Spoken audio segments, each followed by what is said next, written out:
Good morning, this is the Eager Beaver Show. You are listening to a True North Eager Beaver Media Incorporated podcast.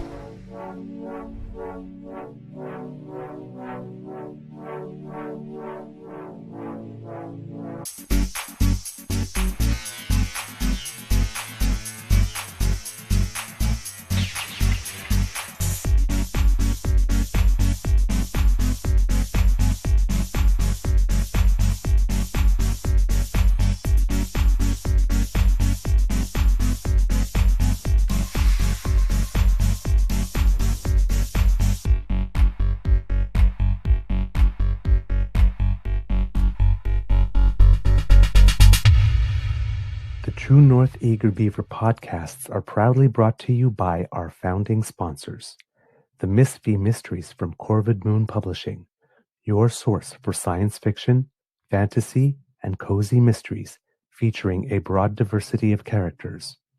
PsychicTarot.ca, book your tarot reading and unlock your spiritual journey. And the Pepper Master, hot pepper sauces made from farm-fresh ingredients to thrill your taste buds and expand your mind.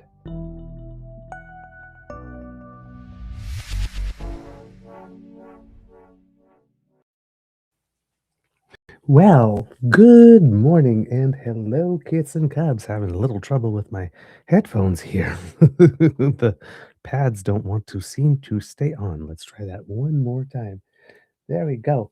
And welcome to season 6 and episode, I believe it is. I actually have no idea today. I'm a little frazzled, can you tell? I believe it is 913 of the Daily Beaver Morning Show. I am correct. There you go. Oh, Canada. Well, always 100% Canadian. And always, of course, Beaverific. I am your host, the Eager Beaver, pronouns he, him, hey, Mr. Beaver, eh? And not with me as usual is Mr. Grizzly, but he did have a Friday offering for you, which I hope you have checked out and enjoyed. Nice little Grizzly growl where Mr. Grizzly, admits that he's not a lawyer, but he does understand right from wrong and does not understand what Danielle Smith is doing here. Big thank you goes to our podcast founding sponsors, the Pepper Masters, the Miss V Mysteries from Corvid Moon Publishing, and PsychicTarot.ca. How's your mental health today, kits and cups? Overall, doing well. Although I do have a slight existential angst as a result of points to everything going on at the moment. I see we have I see a new name in the chat. Kit Andrea here. It says hello. Welcome to the Beaver Lodge. I'm not sure if it's your first time here or if you've been here before, but first time I see this handle. So welcome to the Beaver Lodge. Pull up a log, stay a while. People here are really nice. Don't assume the worst of others, and engage with respect. And everyone's welcome here if they follow just the basic house rules. So please, I hope that you find something that you enjoy here, and that you will find the damn fam. They're wonderful people, supportive. A little naughty now and then, but that's okay. We approve. A little cheeky, but good people. So hopefully you will find many friends here. Mental health, like I said, a mild existential angst. Kind of natural when you feel your country that you love so much is threatened. So, and when you have the impression that it is threatened from within and without. So that there's going to be an undercurrent of that probably for the foreseeable future. But life does go on. We have to get through life. And so I'm setting that part aside, which is probably going to be a constant. I'm doing relatively well. Been here many times and also see you on the O Show. Well, anybody who has found us from the O Show is definitely welcome here. We love ourselves some Lady Laura. Let's just put it that way. Um, so yeah, uh, had a good weekend. Would wanted to do a podcast. Unfortunately, the painting is not done, and we had people here all weekend long, and there was just too much noise, so I could not pull it off. Um, but did finally get to play some tennis yesterday for the first time in about over a week because, as you know, my neck had been stiff. I can turn it a little more now. I can get this far now as opposed to just here. But I do have an appointment with my physiotherapist tomorrow to hopefully. Uh, he sticks needles in me, as well as does the other stuff, and like finds the muscle and sort of pokes at it to try and loosen it up. So I'm gonna be getting a little bit of that tomorrow. Um, uh, Feels weird at first, but once you kind of get used to it, and learn how to stay still, even though everything in your body is going, "Ah!" It's actually ridiculously effective and works very, very, very well.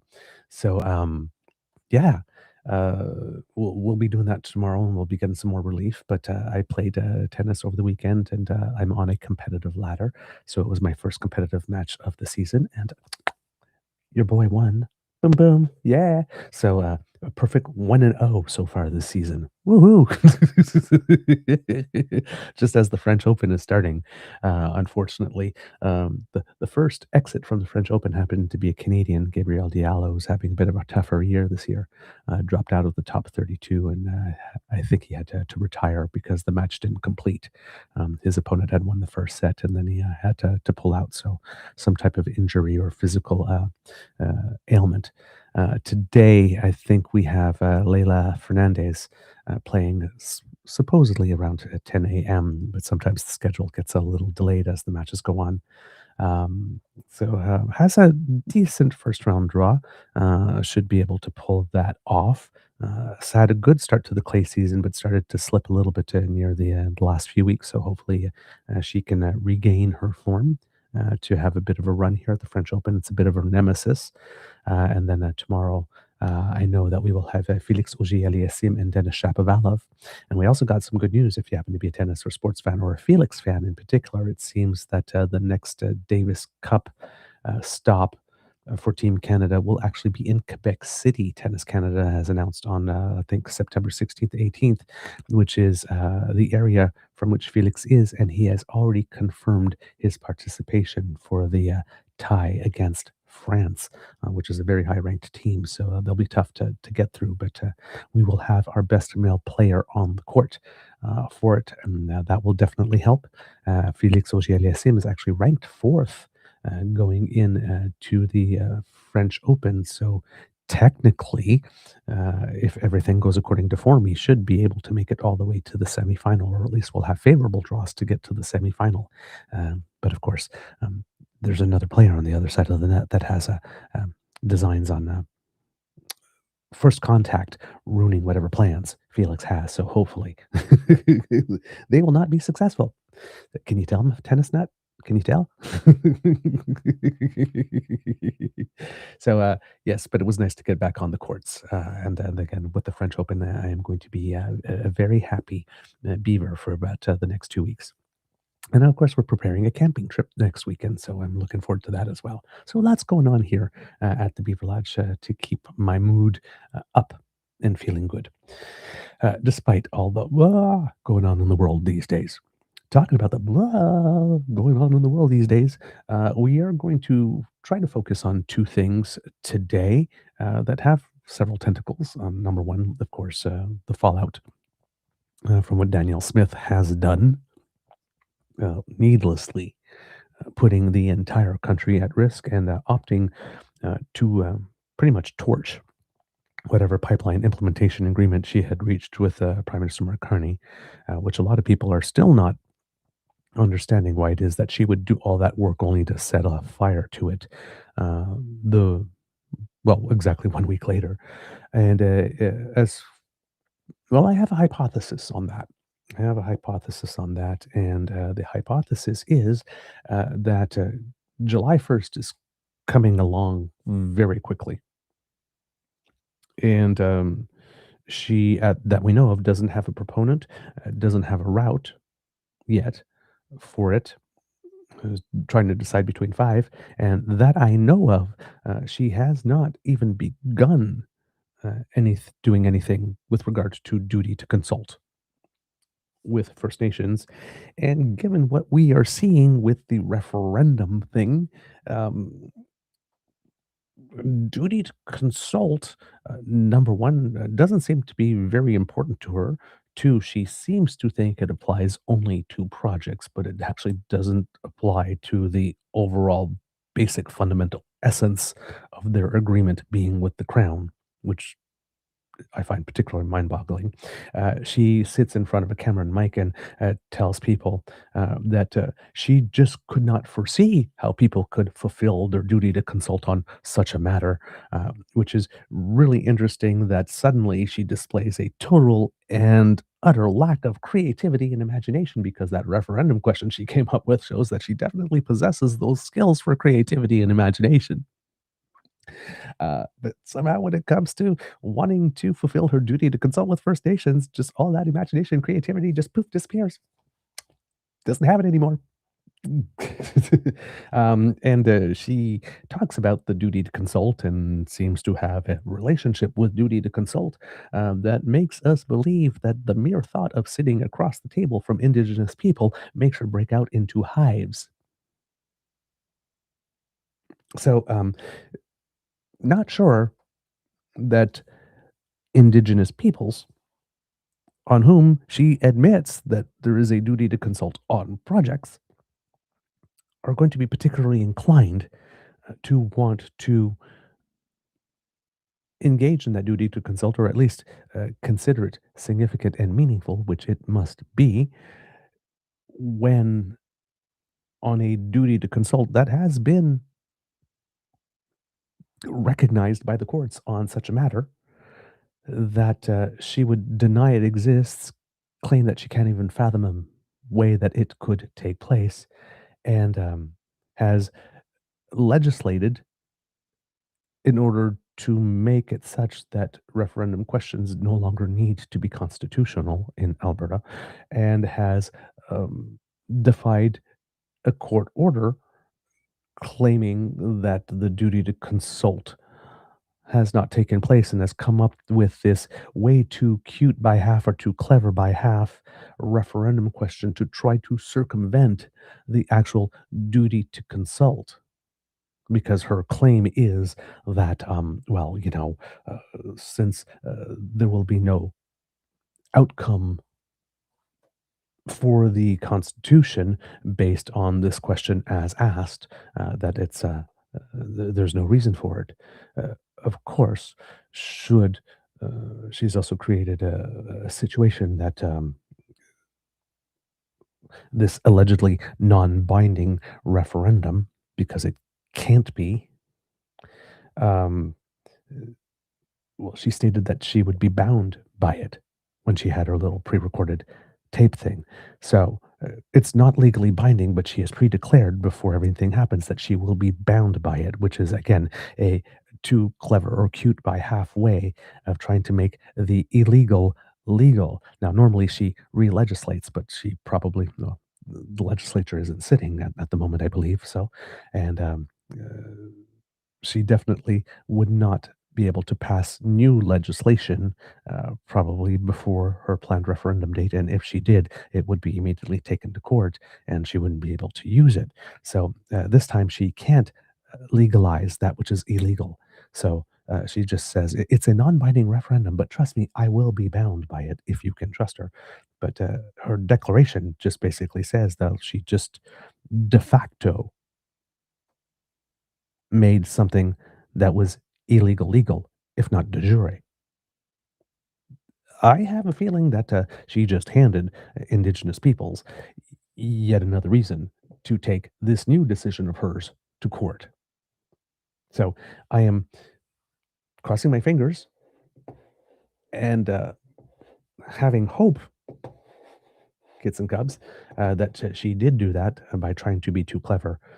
She basically hobbled herself for all intents and purposes, and created a situation for herself that she can't get out of, that no matter what she does, it is essentially going to be deemed illegal, improper, and somehow blocked by the courts. And at some point, she's going to run out of time to try to keep overriding the courts. But yeah, duty to consult, not a particular priority for her, clearly, which makes it such that there's really no reason for First Nations to assume that any process she is going to engage in, or that her government is going to engage in, is going to be authentic, meaningful in any way, shape, or form. Um, we have, here's this thing, is that when the First Nations chiefs are making these claims, right? Uh, these are not new claims, even particularly when it concerns this. It's not. Sean Amato from Global News um, had this clip from January of this year where the chiefs had gotten together. One of them you will recognize, Chief Adam Allen, who's the chief of the Athabasca Chippewan First Nations, because we had his interview with Power and Politics on our show the other day. He speaks first here. And this is what they had to say about the process way back in January. You have to realize that the chiefs have been ringing the alarm on this for quite some time. So maybe it is time that the rest of us actually pick up the call here.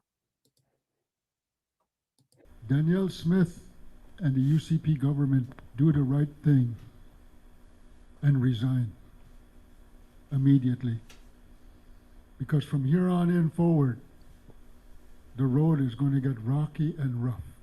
Danielle Smith has conspired with the separatists through Bill 14.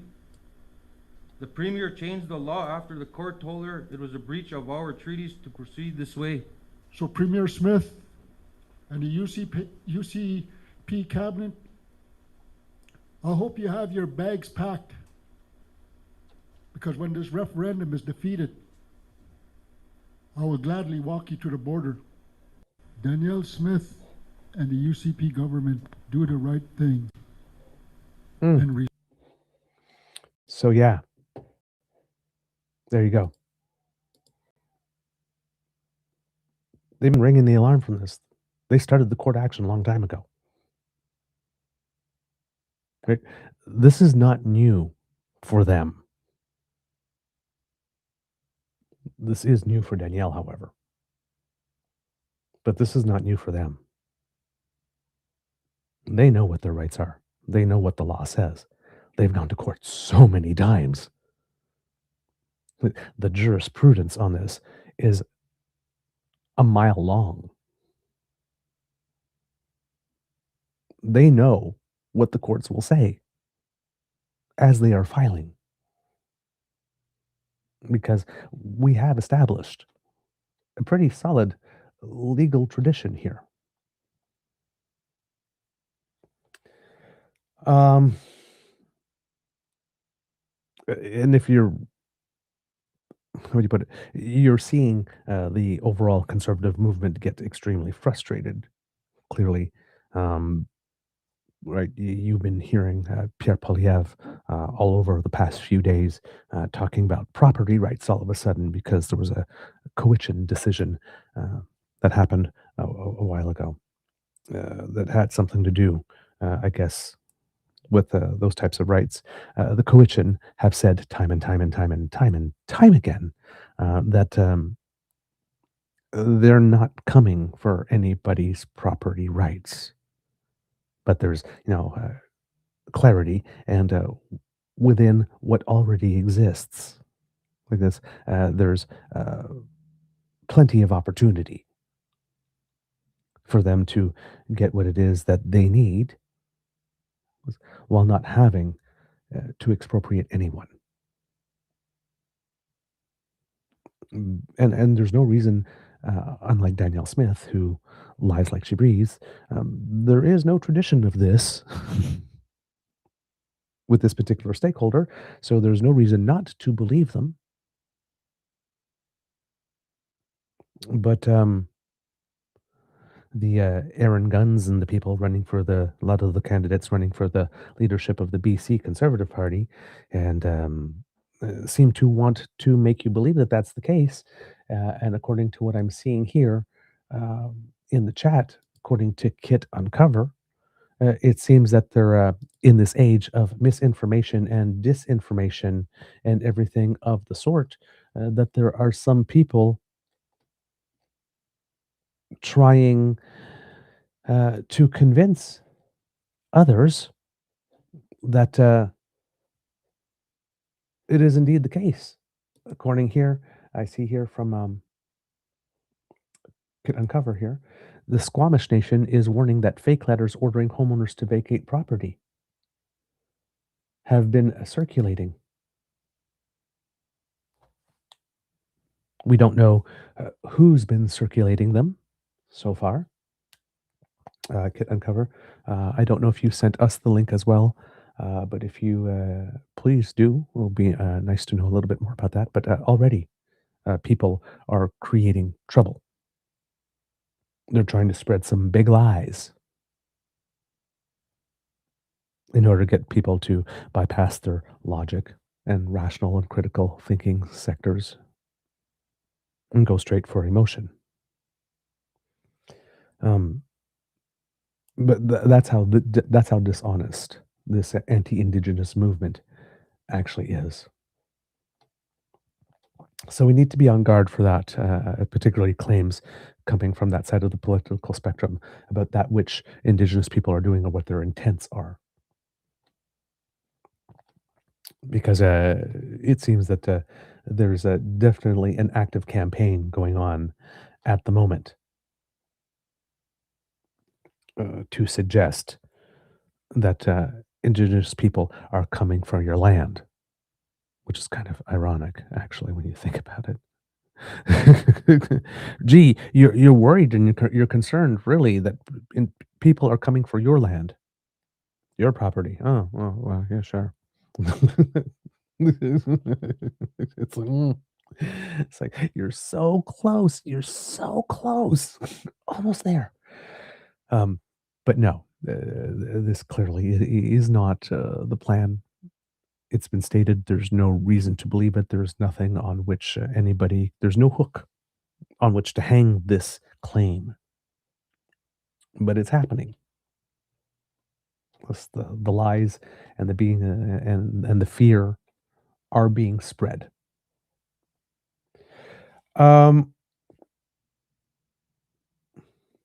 So could you please repeat what the Ford government news was? I haven't actually said it yet. It's coming.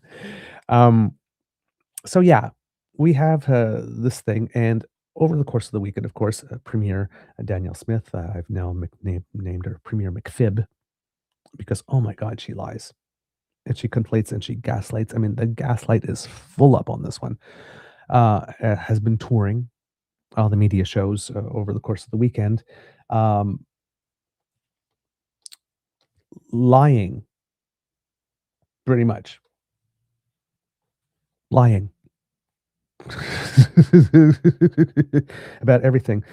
Basically going the full Goebbels. Now, again, people are going to jump up and down. I'm not comparing Danielle Smith to a Nazi. I'm not saying that she's a Nazi or intimidating that. I am saying that she is borrowing from the playbook that was made famous by a Nazi. Of course. And of course, the Goebbels has two of them. One of them always accuse your opponent of that which you are doing yourself, which Danielle Smith has done. We've seen it. Right? The forever Canadian people are trying to rewrite history. They wanted a referendum, as she is rewriting history. Well, claiming that because if you look at the form, they did not request a referendum. And so accusing people of what it is that she's doing. And that also happens to be one of the two big lies, that they actually requested a referendum. They didn't. They said, we have a feeling that a referendum is inevitable. We would like to avert one. But this is to avert one. But in the case that a referendum is indeed inevitable, then this is our suggestion for the question that you should ask. And it was a pro-unity question about Alberta remaining in Canada. And then the other big lie is that there are 700,000 people who have demanded this referendum. She tries to fit that into every single answer somehow that she can, when that is not true. Because 400,000 of those 700,000 signed a petition in order to avoid a referendum, not to demand one. And she's actually claiming, in another accuse people of what you're guilty of, Forever Canadian, of misleading those who signed the petitions, claiming that Forever Canadian promised them that this was a petition in order to get a referendum, which it was not, and Forever Canadian never promised that at all. But it appears that the people on the right, the separatists, believed that they were promised and guaranteed a referendum no matter what they would do. And we have a process here by which the question on the referendum was deemed unconstitutional, and she changed the law. We have a situation by which it was seeming a certain amount of days prior to the deadline that they were short of the number that they needed, and all of a sudden conversation turned. Some are speculating, I don't know how much proof there is to that the turn of that seems to coincide around the time that the Alberta Republican Party, if Alberta elections is to be believed, lost control of the electors list. How that happened, we still do not know, but that they lost control of it. And somehow it ended up in the hands of the Centurion Project. And according to the first cease and desist orders, about 600 other people had seen the contents of the database, and 23 others had the full list. Then we had a follow-up interview with someone suggesting that by now, because, well, the horse was out of the barn, it was probably seen by thousands. And then we found out that there might be a link between U.S. Ambassador Doucheface and the people who designed and funded the app, and that he has personal experience with the app because it served him very well when he was leading the Michigan Republican campaign in the last federal election that gave us the return of the orange baboon south of us. But that he was completely unaware that this happened. He also conveniently pulled out of being a featured speaker at the Canada Strong and Free conference, at which Danielle and Pierre were both scheduled to speak, right around the time, maybe a day before or two or something, all of this popped up. Gee, I wonder why he canceled his appearance. Especially if he knew the people who made the app and had used it before. And that the Alberta separatists had bragged about traveling to the United States and getting support there from people that Mr. Hoekstra, we assume, is very familiar, given that he got his appointment from the President of the United States. And, well, these people also happen to seem to be working to help the President of the United States. And then when we found out that the data actually is on U.S. servers, which makes us wonder how the hell can a vote that we can rely on actually be held at the moment? Because every one of those data entry points had a specific number for each person that's related to the electoral process. It would seem to us that perhaps everybody would need to be assigned new numbers at least by Elections Alberta. I assume that might take a little bit of time.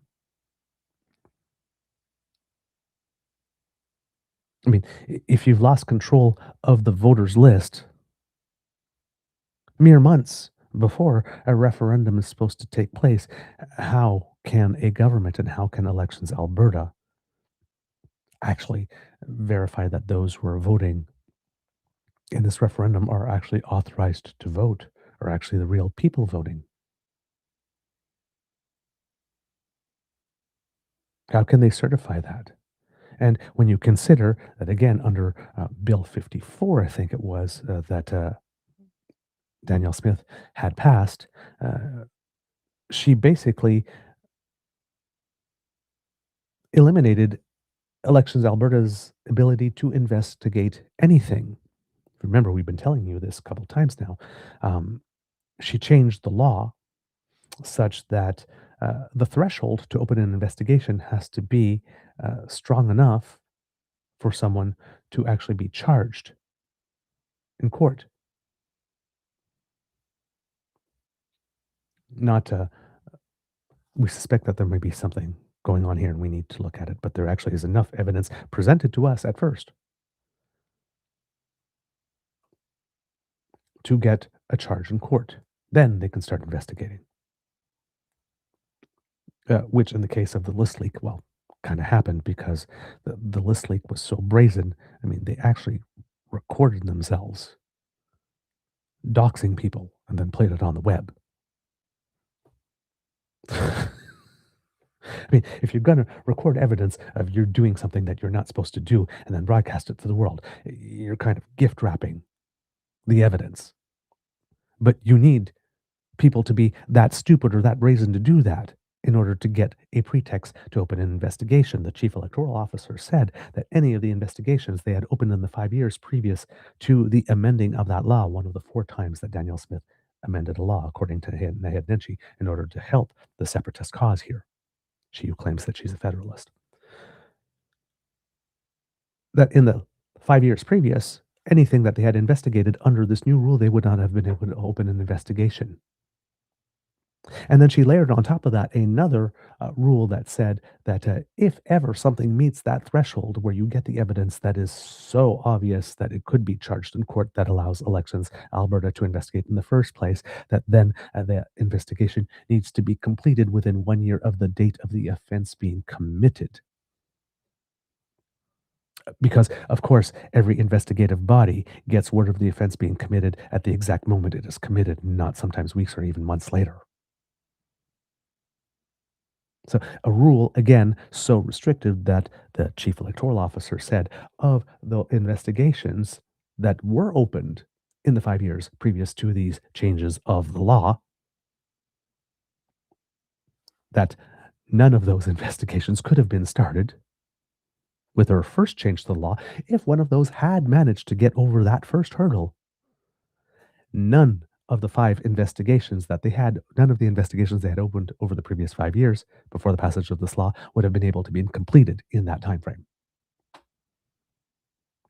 So she made the level of evidence required to open an investigation so high that they could not open an investigation. They would have had nothing to do for the last 5 years if those rules existed at the time, and then made the time given to investigate so short that even if they could open an investigation, they would have no time to complete it. So basically, Danielle Smith has created a situation such that Elections Alberta cannot investigate anything ever again unless someone is so sloppy as a Centurion Project has been, and they can actually complete that investigation within 1 year of the offense having been committed.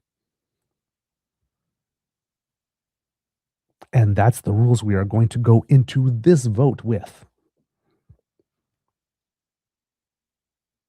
No control of the list, no ability to investigate.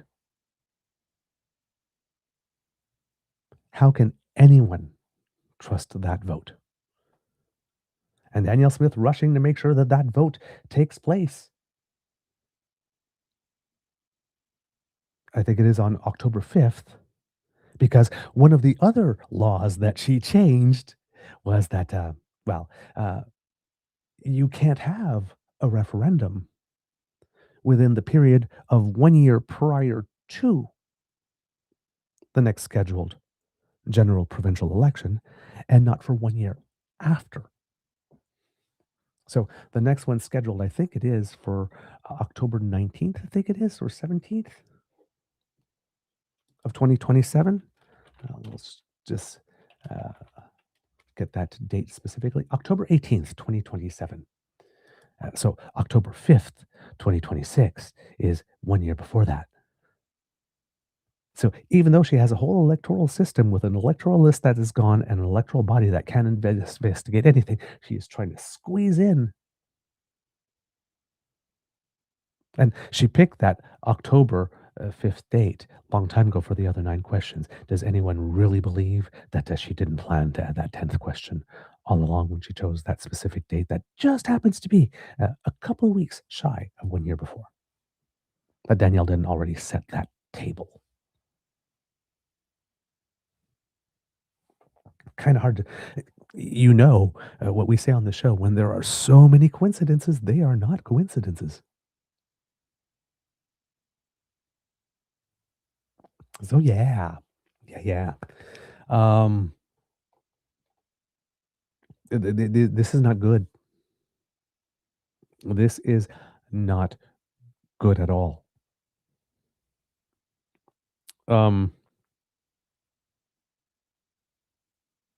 And then Danielle Smith lied in another way that I did not pick up upon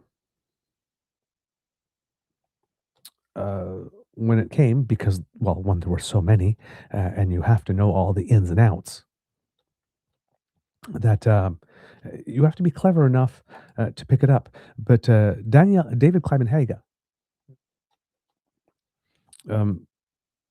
caught it and wrote about it.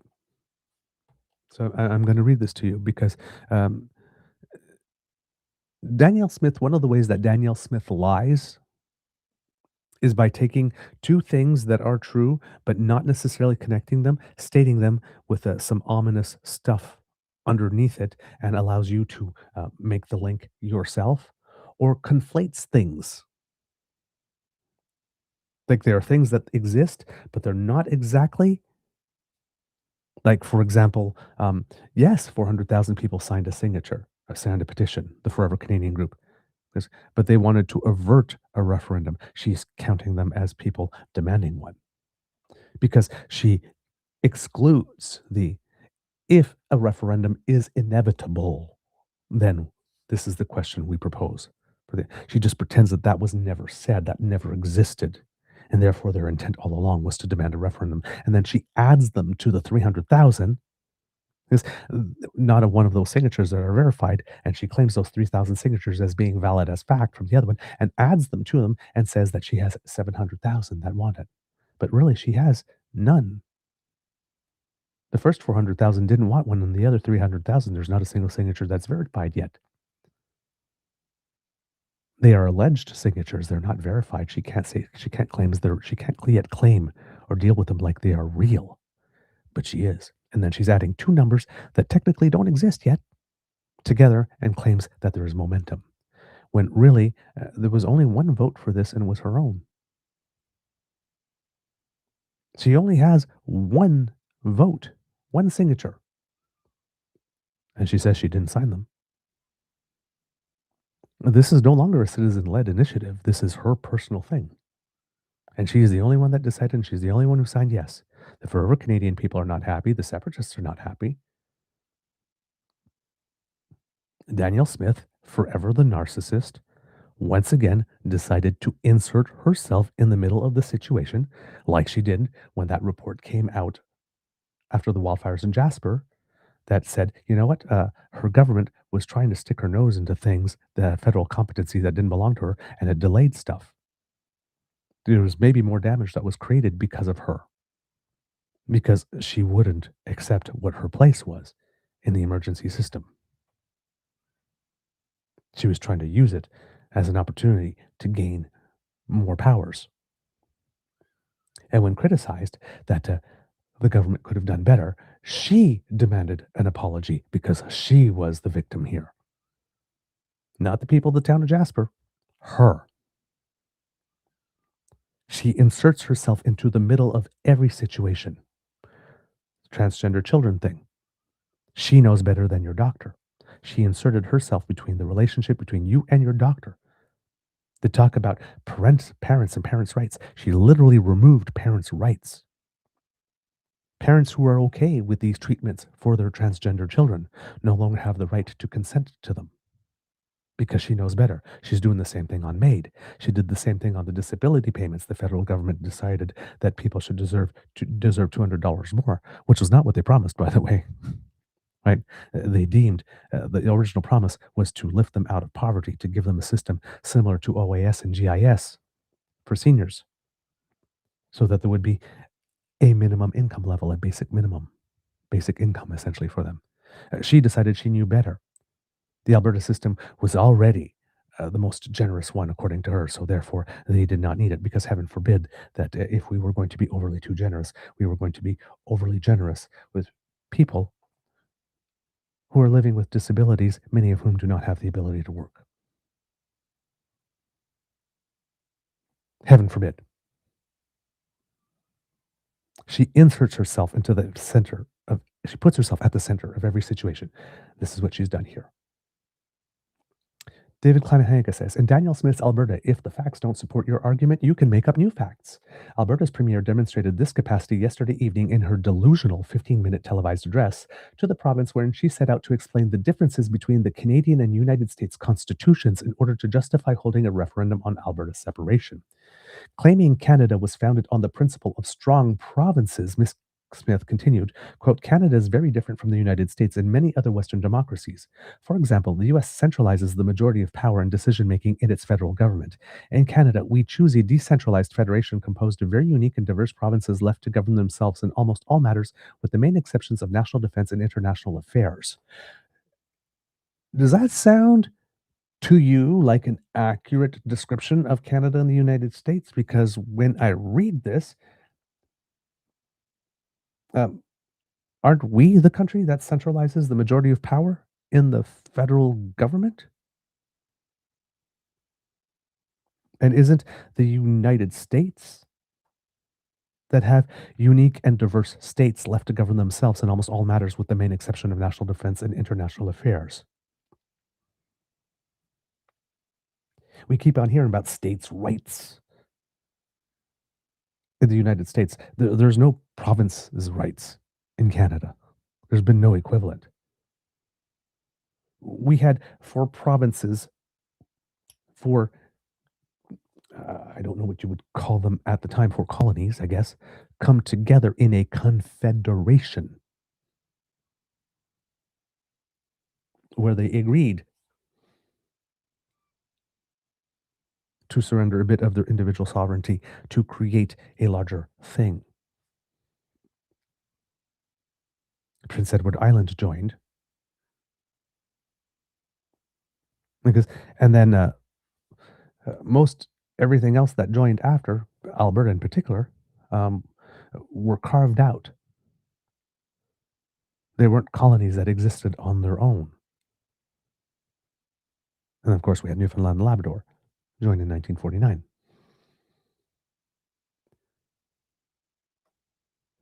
Mr. Climenhaga continues, this is the polar opposite of the facts. She either missed the lecture on Constitution during her years at the University of Calgary, or someone was guilty of educational malpractice.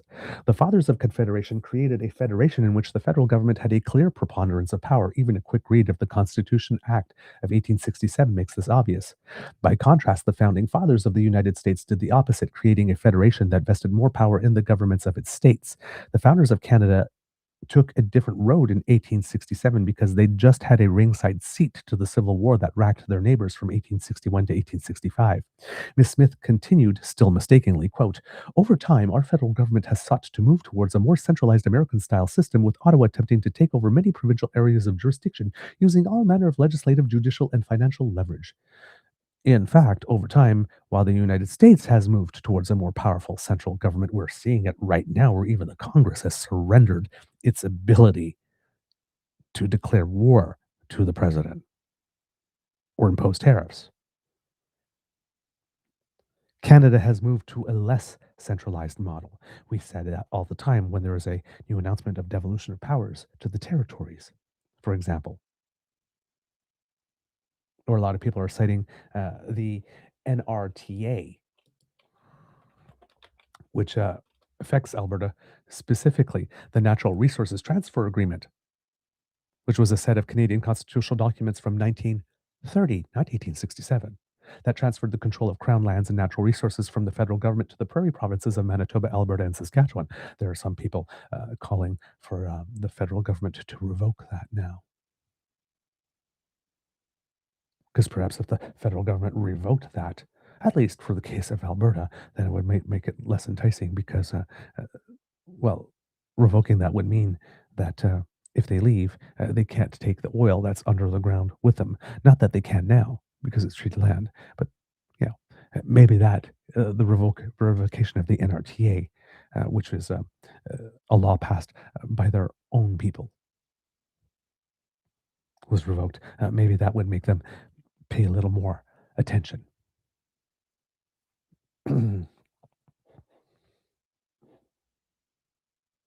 We literally are the opposite of what Danielle Smith is claiming. It's important to note this nonsense because so many of the other consequential problems with Miss Smith's effort to push Alberta into a dangerous, divisive, and economically harmful separation referendum campaign stem from her delusional view of the Constitution.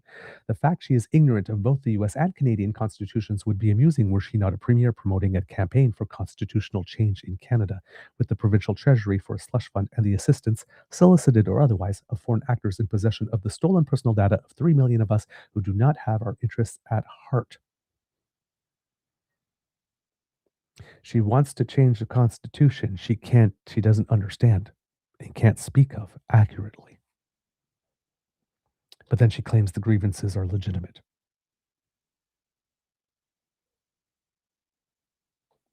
This is extremely dangerous, and shockingly, no one in her own party has tried to rein her in. Well, perhaps that's what got Matt Jones and Nate Horner, two of her more sensible cabinet ministers, sent packing this week, leading to yesterday's morning otherwise insignificant cabinet shuffle. Otherwise insignificant, but significant in the fact that Jason Nixon is now the Minister of Finance. And Adriana LaGrange is somehow still associated with the health portfolio after everything she's done. According to Jason Markusoff, Premier Danielle Smith has installed one of her most veteran lieutenants in Alberta's new finance minister in a cabinet shakeup announced in the shadow of a looming separatist referendum. So we know how this was supposed to go, right? The committee was supposed to vote to recommend the Forever Canadian question. Then she had her pre-recorded little tape thing, and then the next morning she was going to announce her cabinet shuffle, and then the tape thing would have come out. But of course, well, somebody screwed up and released the decision beforehand, letting us know, we all did know, but letting all us know that this was essentially a construpiece theater here, that we were being worked. Jason Nixon, who's been a senior minister for much of the United Conservative government's 7-year reign, is now tasked with stewarding Alberta's fiscal house through oil price gyrations. He replaces outgoing finance minister Nathan Horner, who delivered the last 3 Alberta budgets but requested to be excluded from this reshaped cabinet because he isn't running in next year's election. This shuffle of about 1/4 of the province's cabinet ministers comes shortly ahead of Smith's televised address Thursday evening, which is expected to outline her approach to calling a separatist referendum that activists have pushed for. Smith announced new ministers to oversee most of the various healthcare departments to continue her system reforms. Nathan Neudorf replaces Nixon as Minister of Assisted Living and Community Supports. Justin Wright gets promoted from UCP caucus whip to Minister of Primary Health. Adriana LaGrange moves from that file to become Minister of Hospital and Surgical Services. Gee, I wonder why.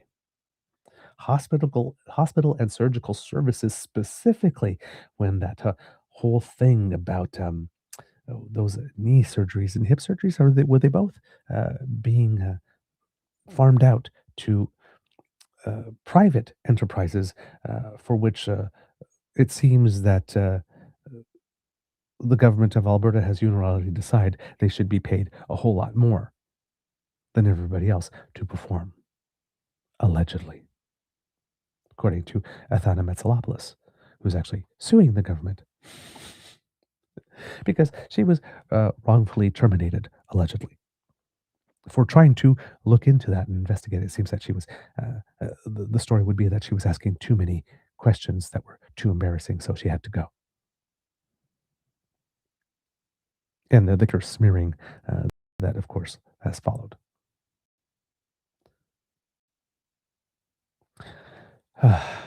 Adriana LaGrange moves from that file to become the Minister of Hospital and Surgical Services, replacing Matt Jones, who also decided not to seek re-election in 2027. Oles Didsbury Three Hills MLA Tara Sawyer is the cabinet's newest face, becoming Agricultural Minister. She was elected last summer in a by-election and was previously chair of the Grain Growers of Canada. She replaces R.J. Sigurdsson, who has moved to the Affordability and Utilities portfolio.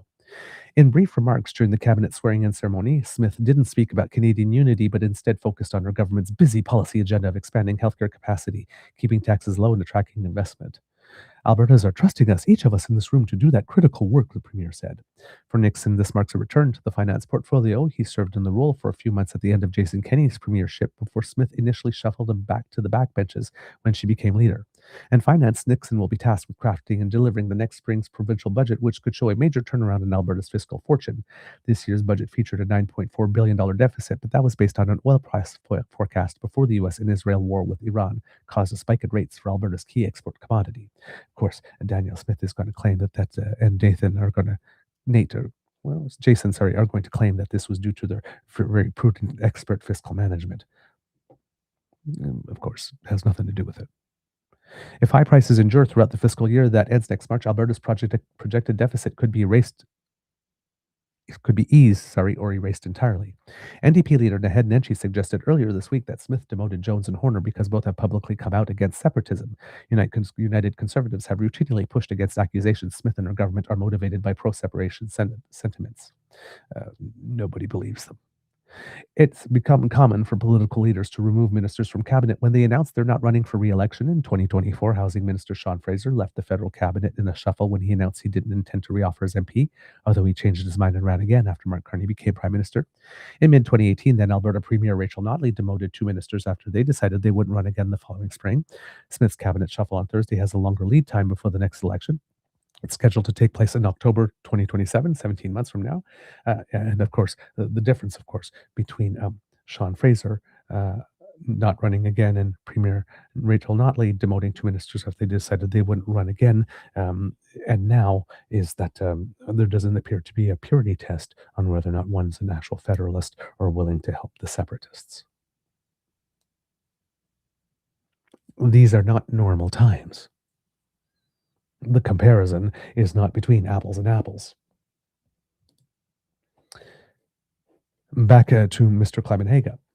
It was mildly amusing 3 years ago when Miss Smith thought she had the powers of an American president to pardon convicted criminals. It's more troubling now as she uses the not inconsiderable powers of the province to assist a group of bad actors, foreign and domestic, in a campaign to break up our country. Quote, the misinformation is so profound that there is no redemption for such ignorance, retired Mount Royal University political science professor Keith Brownsey commented in a conversation about the address last night. Consider the wording of the referendum question itself that she proposes to use, the courts having blocked the clear yes or no question that was cooked up by her allies in the so-called Alberta Prosperity Project for its Stay Free Alberta separation campaign. Voters, Ms. Smith said, will now be asked, quote, should Alberta remain a province of Canada or should the government of Alberta commence the legal process required under the Canadian Constitution to hold a binding provincial referendum on whether or not Alberta should separate from Canada? She is claiming that this does take the forever Canadian question and put it in the referendum because the first part of it is, should Alberta remain a province of Canada? But of course, that was the entirety of their question. There wasn't an or. Should Alberta remain a province of Canada? Yes or no? So it's not the same question. And they again get their question. And of course, the separatists who wanted a binding referendum so that if they got their yes, Now, it would necessarily lead, or so they thought, to their own diluted version of what the Constitution says and how this works. That would lead to an immediate move to pull Alberta and everything on it and under it out of Canada. Um, uh, they didn't get that either. And then, of course, as we pointed out on the other show last week on Friday, that the part should the government of Alberta commence the legal process required under the Canadian Constitution to hold a binding provincial referendum. There is no legal process required under the Canadian Constitution to hold a binding provincial referendum because there are no talks of referendums at all in the Constitution. She just made that up. So we have a situation here that if Albertans do vote for Alberta remaining province of Canada, the separatists have a case to, have a case. They will claim that they have a case that this vote was not legitimate because the question. And if it goes the other way, Danielle Smith, who keeps on saying, we need to do this now within the next 5 months so that we can have this debate that everybody's asking for, that nobody's asking for, based. Well, at least that she can't say anybody's asking for based on the status of the signatures as they are now.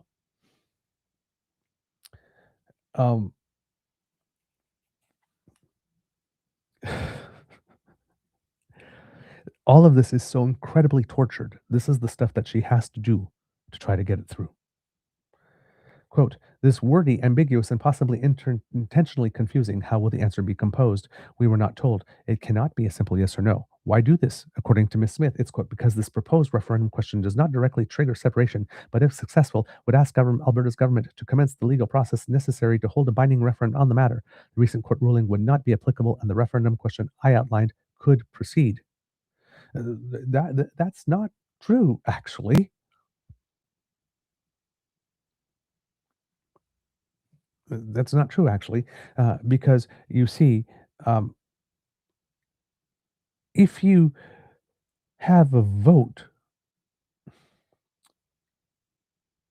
this is supposed to be a non-binding referendum by which she says she's bound if the vote goes towards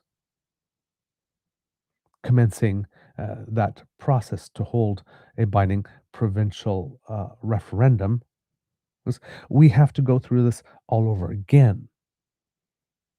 So when she says that, we shouldn't kick this can down the road, she actually designed a question that literally kicks the can down the road. And because she changed the law, not allowing a referendum within a year prior to or after a general election, she kicks the can down the road till at least October 19th, 2028, giving this group plenty of time to organize and solidify itself as a permanent entity.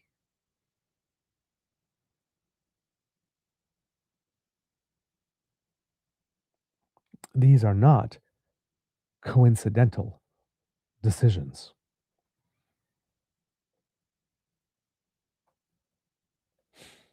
And the next binding referendum would not make the court ruling unapplicable, because the next referendum question would be on seceding, which would mean that there is a duty to consult with Indigenous people, the same one that she tried to avoid this time, and she's doing all of this to avoid. That will happen. Now, I guess she could pass another law in the meantime, stating that, Elections Alberta no longer has to have duty to consult.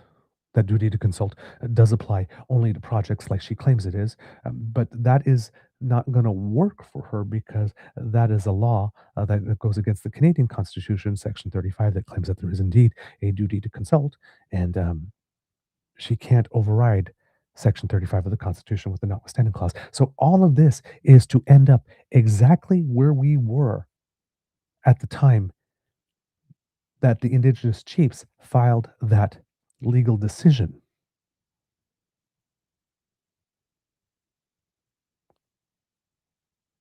filed a legal case. The one being referred to in that January 29 clip by the chief of the Athabasca Chippewan First Nation. It would send us all the way back there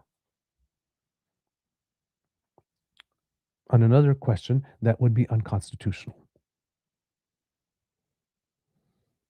If that is not literally kicking the can down the road, I do not know what is.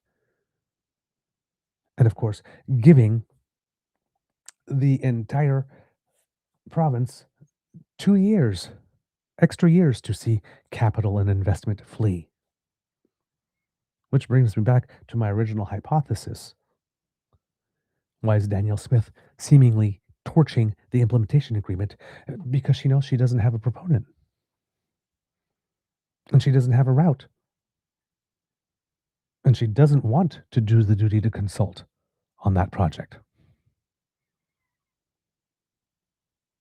Which means that the MOU that she signed way back in November was something that she never had any intention of respecting. We know that's true because the second it was passed, she started changing laws and rules with regard to the carbon market and other things.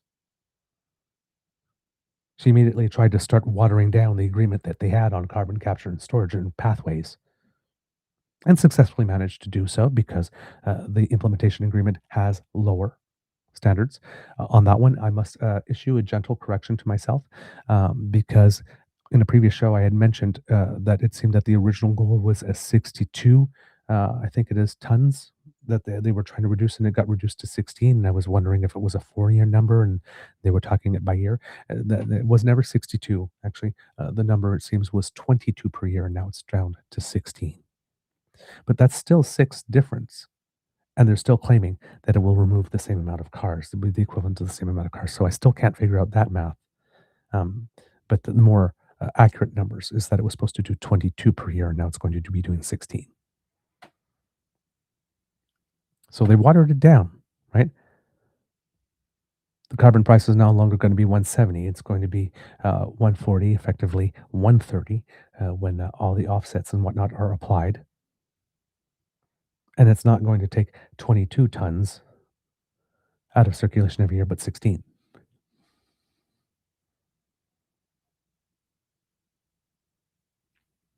So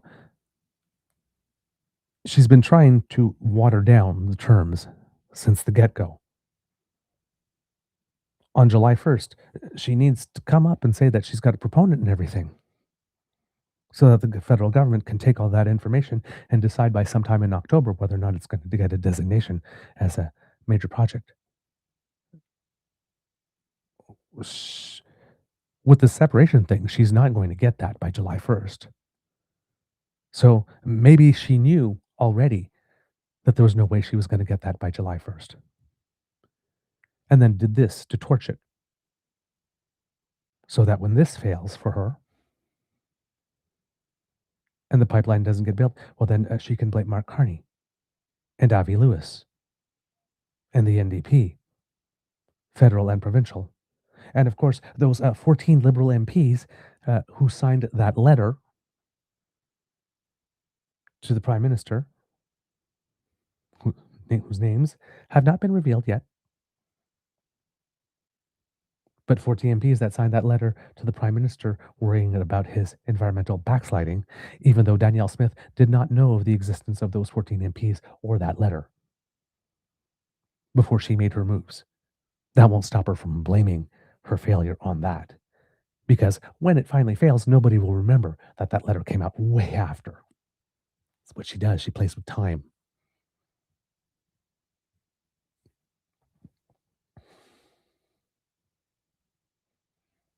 In other words, her daily protests to the contrary notwithstanding, including in last night's address, she is a separatist. Alas for Miss Smith, this is unlikely to mollify the separatists who now dominate her party and have threatened to eject her as leader if she doesn't use their question, which faces hurdles put in place by a series of court judgments. And it won't be that hard because they only need 22, I think it is, of I'm not sure how many electoral divisions there are in Alberta, but they only need 22. of them to demand that a review take place. That's not a lot. There's 89 provincial electoral districts. They need 22 to sign on to start a process. Surely there are 22 rural electoral districts in Alberta that may be upset enough that the UCP organizations in each one of them may be upset enough to demand a leadership review, especially if the UCP, especially if the separatists are as in control of the UCP as it is claimed.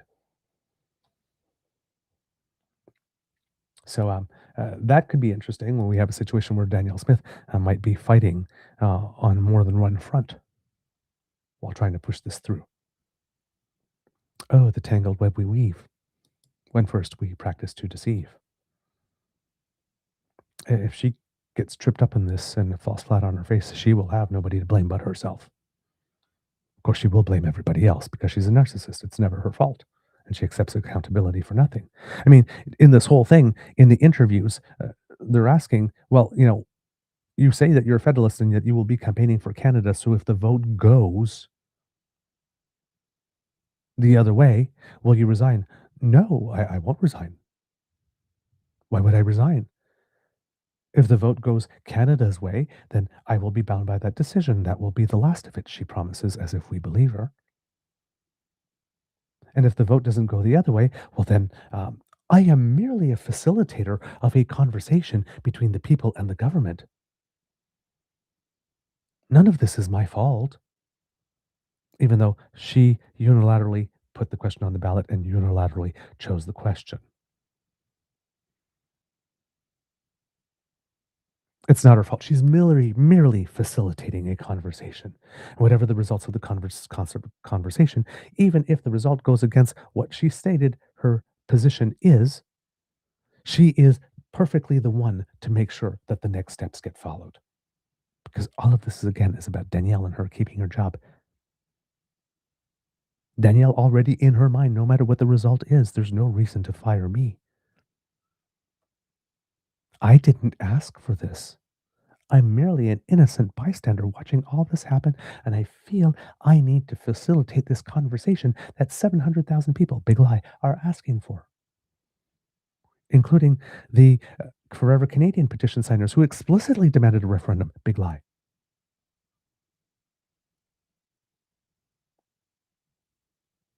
None of this is me and my doing. The people asked for it. Of course, there are about 3 million people on the electors list, and she's only heard of from 700,000 allegedly. Of course, 300,000 that she can't count is verified, and 400,000 who wanted to avert it, and another 2.3 million who didn't care about the issue one way or another to show up to sign anything. They just magically have vanished from the equation.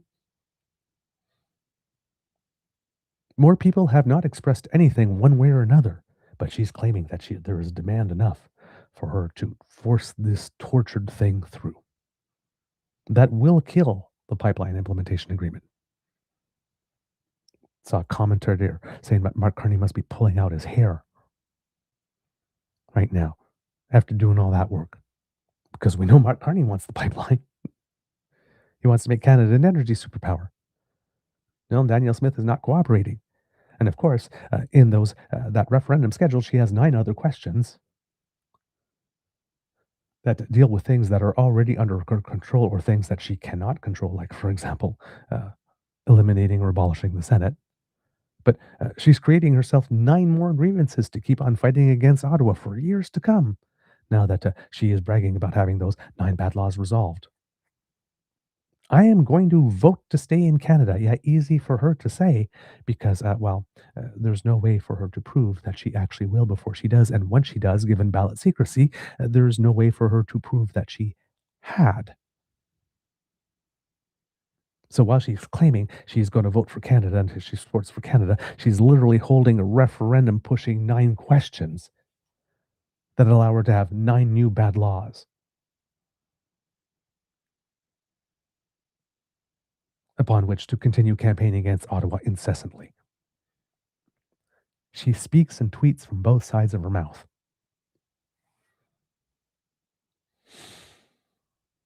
Unbelievable. Quote, Smith does not understand that there's no such thing as a binding referendum in a Westminster parliamentary system, Dr. Brownsey observed. You can't tell Parliament or the legislature, in our case, what to do. So again, lying that there is such thing as a binding referendum. The court said that we can't have this binding referendum, so I'm going to create a non-binding referendum that I am going to be bound by. When there is no such thing as a binding referendum in a Westminster parliamentary system. Quote, I recommend that she read Section 91 of the Constitution Act 1867, he added. As well, someone should remind Miss Smith that Justin Trudeau is no longer Prime Minister. Yeah, indeed. But Danielle Smith reads Section 91 of the Constitution Act of 1867. Well, that would require work and effort. And Danielle Smith is essentially lazy. She would just rather imagine what the law is and tell you what it is and present it as a fact rather than actually going and reading it. Just inventing the law as she wants it to be on any given day is way easier and takes a whole lot less work. She just doesn't want to put in the work. Well, yes, an awful lot of what Miss Smith has to say last night was a tired recitation of the sort of talking points associated with the convoy protests that mutated into Maple MAGA that infested the United Conservative Party under Jason Kenney and eventually morphed into the Alberta Separation Campaign. And of course, with that, we had the hilarious thing of Pierre Poilievre standing in front of a mic and saying that as a prime minister in waiting, like he still believes he's prime minister. Well, he still pretends he believes that he's the prime minister in waiting. That's really cute. Our job is to unite.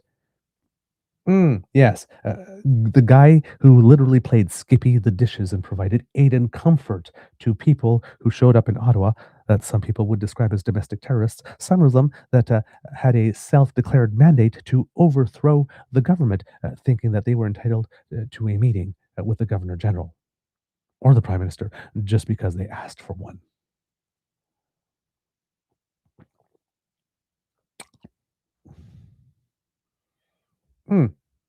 Yes. But Pierre is the prime minister in waiting, who has a track record of showing us that he's a uniter. And he said it with a straight face, too. And then, of course, launched into after that. But I need to point out here, if I may, at this time, that 10 years ago under Stephen Harper, we didn't have that. Yeah, you did have separatists back then. It had been Mulroney trying the same thing, too. In my father's day, it's like, dude, your father, 2 words, Lucien Bouchard, sit down. It's like, these people keep on trying to rewrite history. Pierre Poilievre, who's never met an Indigenous person. Well, sorry, that's not true. There are a couple that he knows of that support oil and says, well, we have to support Indigenous people who want to choose oil. But Mr. Poilievre, who never misses an opportunity to punch down on the Indigenous community. I mean, even on the day of the official apology from Stephen Harper. Yeah, who's out there right now claiming that Indigenous people want to come and take your land. Lying. He's the uniter, apparently. You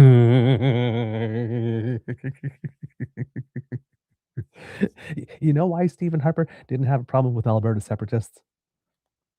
Because in 10 years, there had been 6 different premiers of Alberta. Ralph Klein is the last premier of Alberta to get more than one mandate. Some of them even got turfed by their own party. Hello, Alison Redford and Jason Kenney.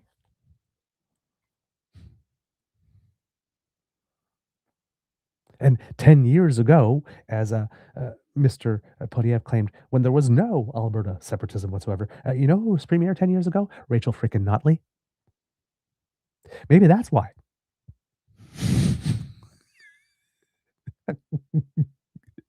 Because Alberta had its first competent premier since Peter Lougheed.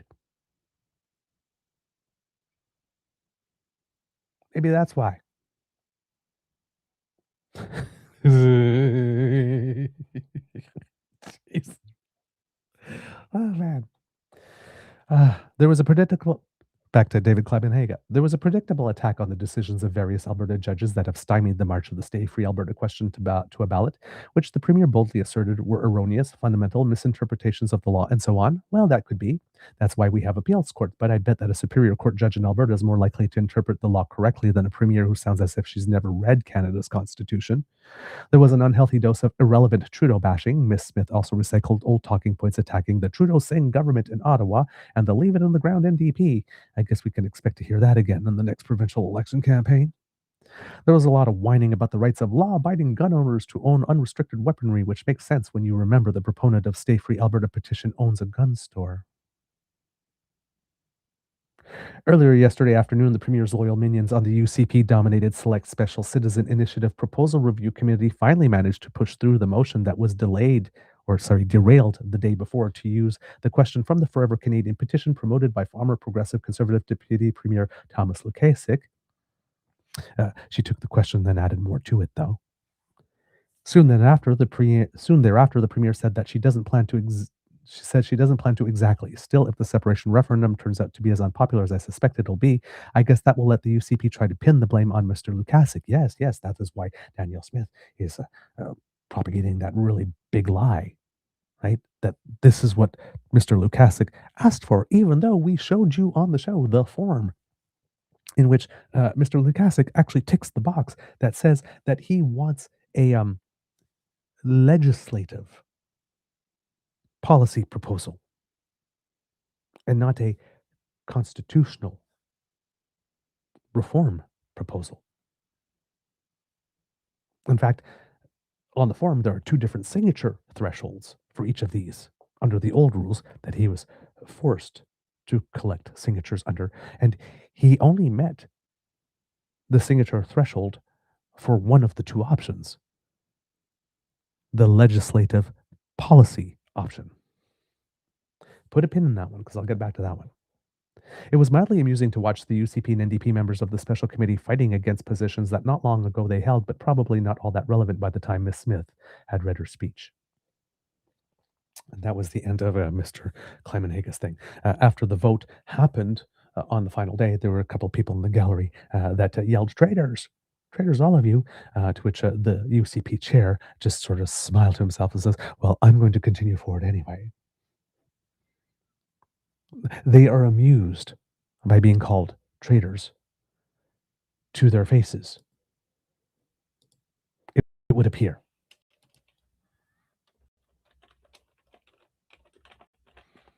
That's how sociopathic this is at the moment. They are amused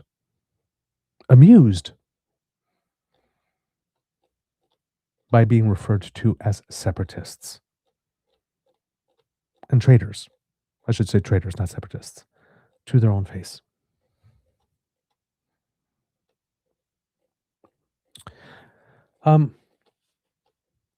I've dumped a lot of information on you here. A couple of some of the things that I've been talking about here. This one here is specifically what I have been mentioning. This is the moment that they actually took the vote in committee. It was a 3-2 vote. And again, keep your eye on the chair. I knew what his name was the other day. It's escaped me. Unfortunately, maybe there's someone in the chat who knows what it is. Or against the motion. Honorable Ms. Sassani. In favor. Thank you, Mr. Chair. For the motion, 3 against 2. That motion is carried. Right. Is there any other business under this item? Seeing none, I'm prepared to move us on to next steps. So we are now at the point in the... Shame on you. Shame on you. Traitors. Traitors. All of you. Traitors. All right. Okay. I'm still prepared to move us on to next steps. That was the bit I wanted to show. I was hearing the... See? He's literally amused. He's amused. And then, true Danielle Smith style, just puts his head down and bulldozes over people anyway. Unbelievable. Just unbelievable, these people. Let's see. This one is Pierre.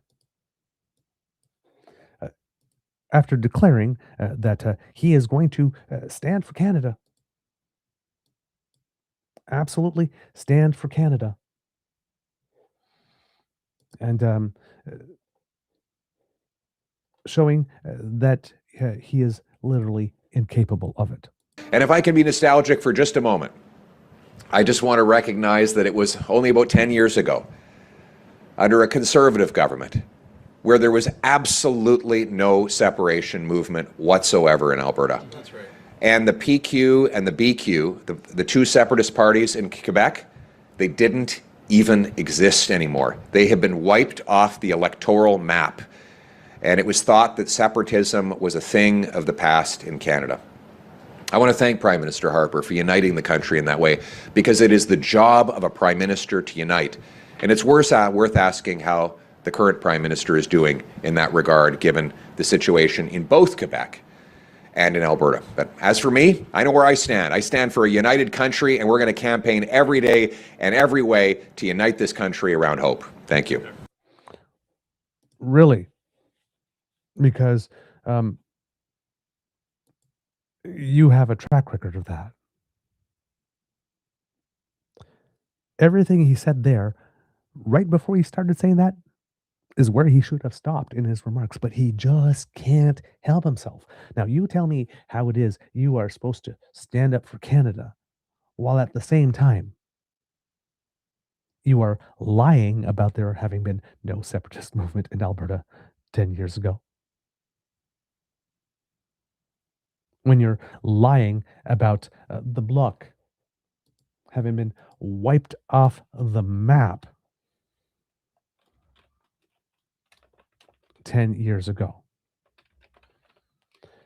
We go back to the party standings in 2016. Hopefully, this will be it. No, this is not it.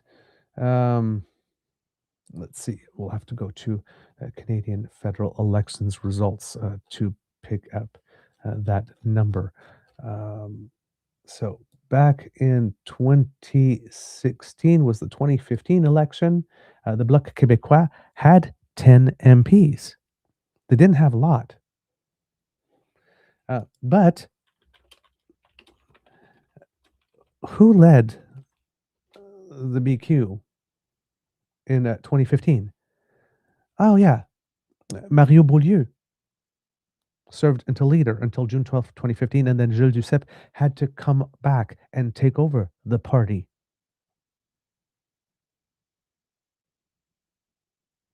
And Duceppe lost his seat at that time.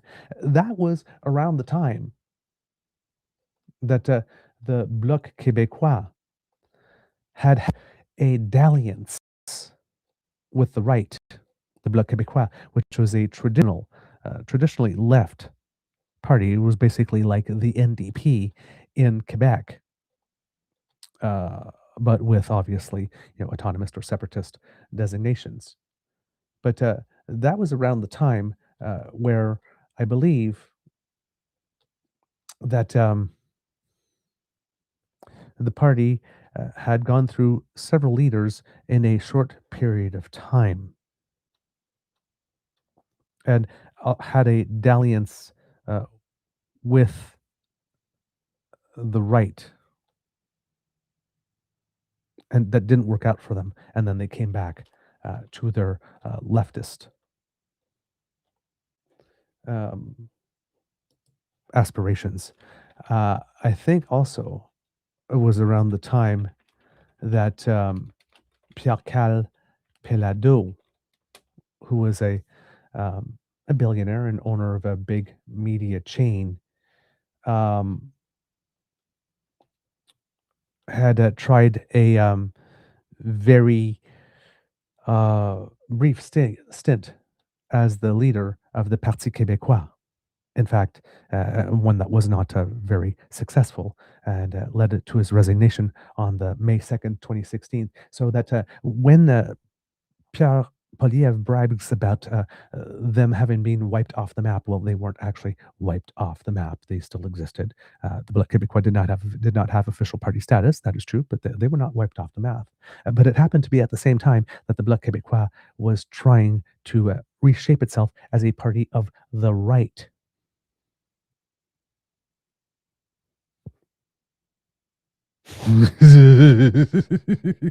See, no wonder they were not popular. Oh my God. And if you look at polling today, again, particularly from the province of Quebec, and I will put that up for you, while he's saying here, we need to start asking questions about Mark Carney's leadership here. Well, we know what's going on in Alberta. We'll get back to that for a second. But here in Quebec, if we're looking at 338.com, of course, the polling company, the poll aggregator, we're looking at the Parti Québécois since hitting its peak of 38% on December 3rd, 2025, dropping to 30% as of last Sunday, with the Quebec Liberals at 28%, the CAQ having a great rebound since Madame Fréchette took over the helm of the party, leading us to believe that if she can sign that deal with Newfoundland and Labrador on energy, she might actually have something to run on. And here, the Parti Québécois, again, with a high of 82 seats projected, again on December 3rd, 2025, dipping below the majority thing. It's just over majority. You need 63 for majority. Right now, they're saying if there was an election today, 64 they would get. But this is because the Liberals are taking a little bit of a hit here, dropping from a peak of 40 to 49 as the CAQ gains some strength and moves from 0 seats back to 9 here, with plenty of time to go again. So the sentiment in Quebec is not doing so well, actually. He even had Paul Plamondon making some comments that his much cherished and promised referendum might only happen after Donald Trump is no longer in office. He may not be in a rush to have it now, because even he recognizes that there's no appetite for it. And federally, kits and cubs, if we look at Alberta, well, according to the people at 338, if an election were held today, the Liberals would get 7 seats in Alberta and 4 in Saskatchewan. That would be 11 seats, I believe, if I am not mistaken. The Liberals have a total of 3 seats in the moment in both of those provinces combined.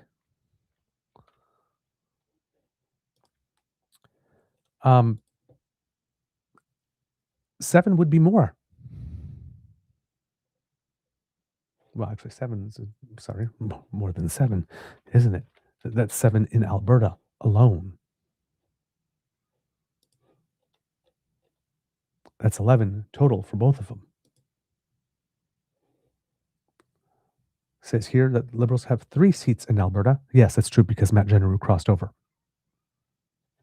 They had 2 originally. Now they would have 7. They're more than doubling their seat count in Alberta right now.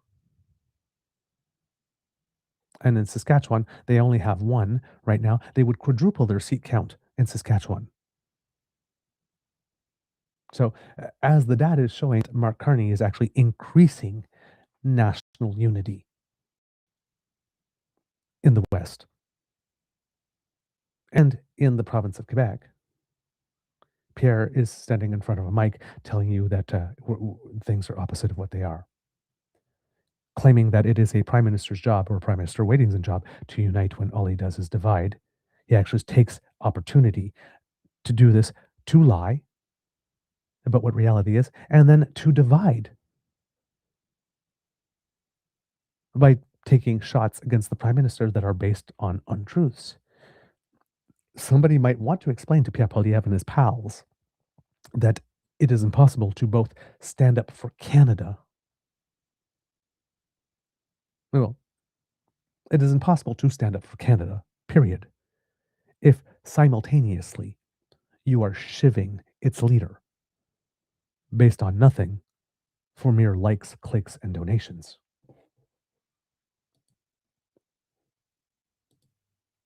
You can't do both. You can't hold both discourses at the same time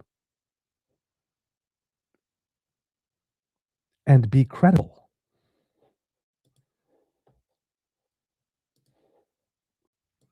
You just can't.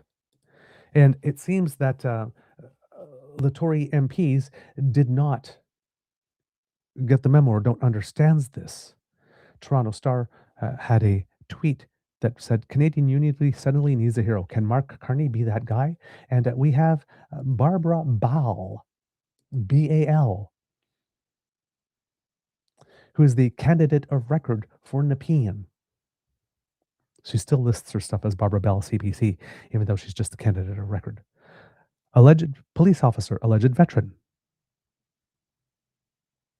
10-year volunteer service award for Ontario, stating, quote, the Toronto Star is straight up trolling Canadians with this headline. There's no reason whatsoever to pretend PM Carney could ever be the hero who saves Canadian unity. He's been part of the machine that's been dividing the country for years. Pure propaganda paid for by our tax dollars. Rrr. Angry emoji.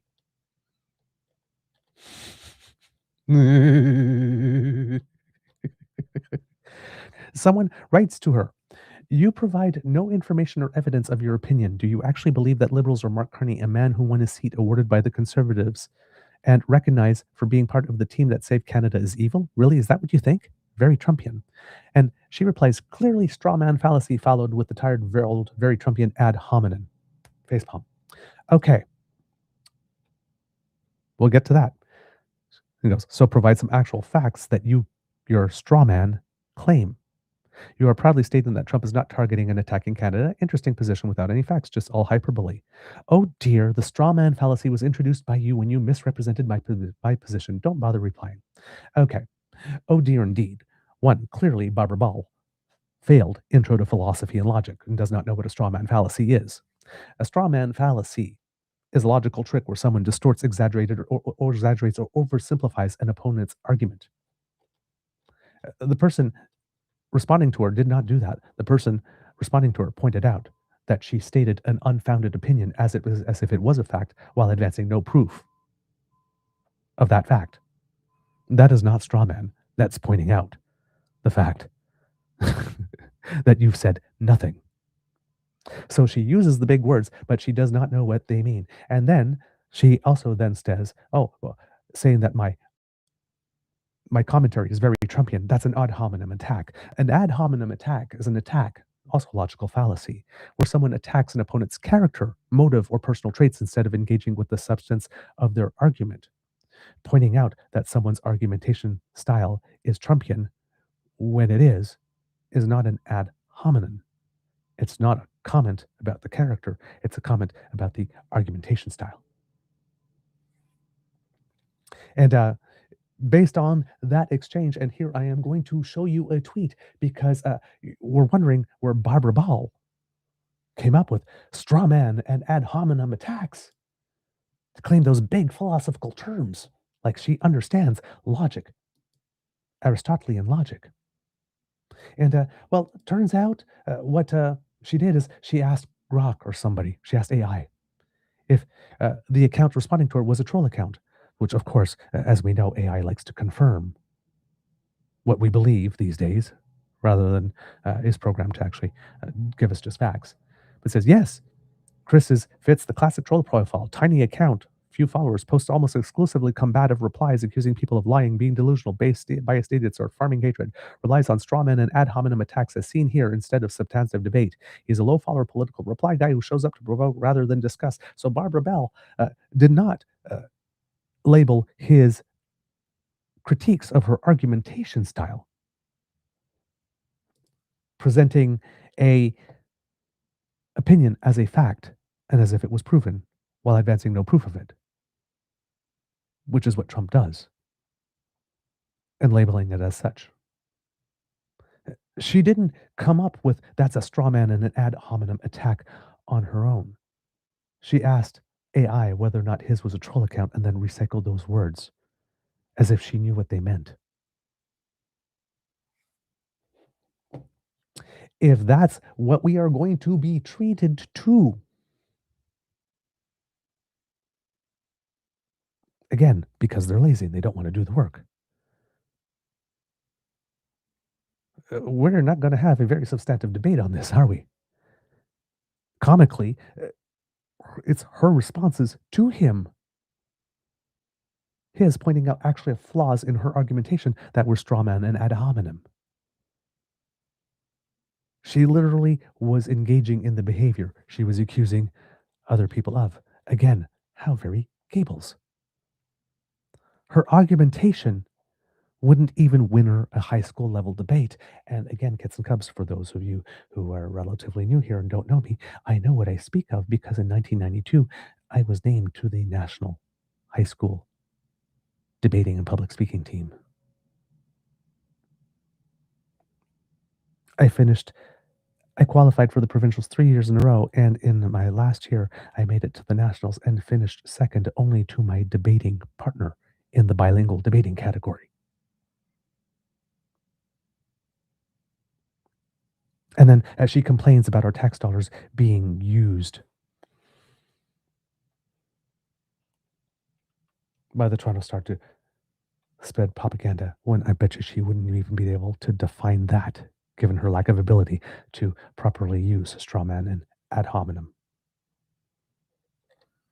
This is what we're getting from the Conservatives.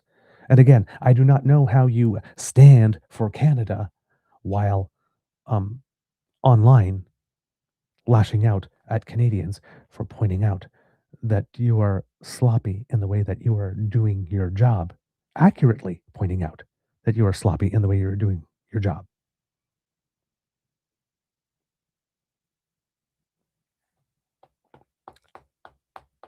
I don't know how that unites.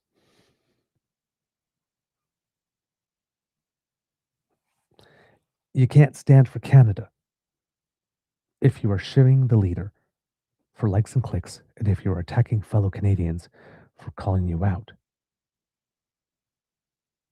for not having substance or interacting while not following the basic rules of fundamental logic.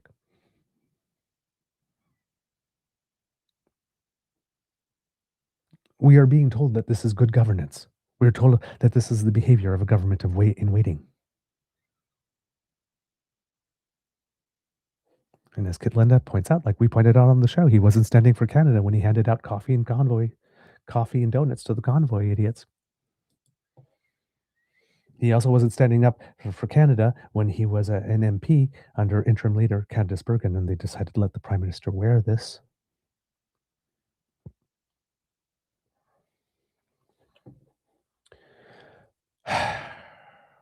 These people.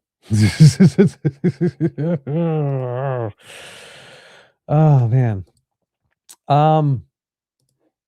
More little clips here.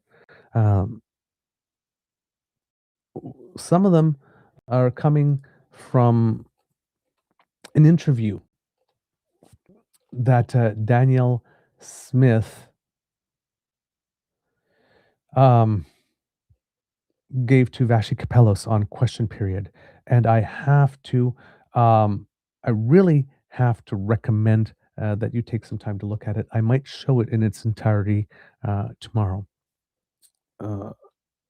Because Vashi Kapelos did some really good work in that interview of making her face the logical inconsistencies and stuff of the like that I've been pointing out in our discussion this morning. And Danielle Smith doing that thing where she does, where she talks fast and calmly and says the most bonkers things, but in a manner that sounds extremely reasonable. And it seems that some people are wanting to take a page out of this. Here's Melissa Lansman trying something similar to what Pierre Poilievre tried out. And here you have pollster Bruce Anderson actually stating here, what a ridiculous statement. Always amazes me when people who know better say things as nonsensical as this. Look, certainly I'm an MP from Ontario in a party that wants to fight for united Canada, one that is resilient, one that wants to stand, one that can stand on its own 2 feet, one that develops our resources, that treats provincial autonomy with respect. I certainly understand the feelings of those, but I don't think anybody should be lobbying anybody on separation. I think we should fight here for United Canada, and that's not what the Liberals are doing. It is up to the Prime Minister to make the argument on separation, and we didn't have this before he was here. For many, many years, we didn't have separation movements coming out of the woodwork. Certainly not when Prime Minister Harper was here, and we expect the Prime Minister to make the argument about why Canada should be resilient and why Canada should be sovereign, and we haven't heard that. Okay. Clearly, she's been going la la la la la la la for the past year because all the Prime Minister has been doing is making the argument for why should be we should be resilient. That was the entirety of the reason for the Davos speech. That was the entirety of the motivation of we can't control everything, but we can control what we do. That was the whole push about becoming an energy superpower and diversifying our trade. This is all, everything he's been doing has been pushing a message of resilience that she claims is not happening. The Prime Minister has been giving us a national unity project, a societal project of all of us banding together and standing together so that we can be the first to help ourselves. Right? No riding shining armored knight. We will save ourselves this time. The Prime Minister has been literally campaigning on this and executing this plan. It's just nonsense. Nonsense. And again, claiming that there was no separatist movement. So we know that separatist movements, like everything else, they don't disappear. They never die. Just like Nazism and racism and whatnot. They become unpopular. They go underground, but they do not die. They lie in wait for a moment of societal weakness for them to pop back up. We had a referendum in 80. We had a referendum in 95. We have the Parti Québécois coming back in 26, 31 years later, trying to push another referendum. These things never die. We have in Alberta a separatist movement that Danielle Smith, for some reason, does not want to force to follow the same template that happened in Quebec. Openly declare yourself, form a separatist party, openly declare yourself separatist, run on a mandate of having a referendum. Win. Then hold your referendum and accept the result. But they never really do accept the result, do they? They keep coming back years later and trying again. This whole Danielle Smith thing that we're going to have this discussion for 5 months and we'll settle it once and for all now. She can't guarantee that. And she has no intention of doing that. She literally included an option to keep this debate going for another 2 years. 2 years and a half, really. It's not.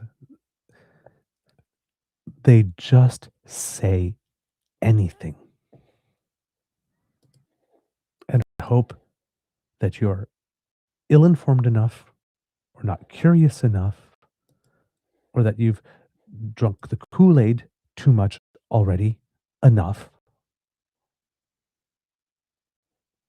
to actually go out and look or even wonder why it is what's being said is BS.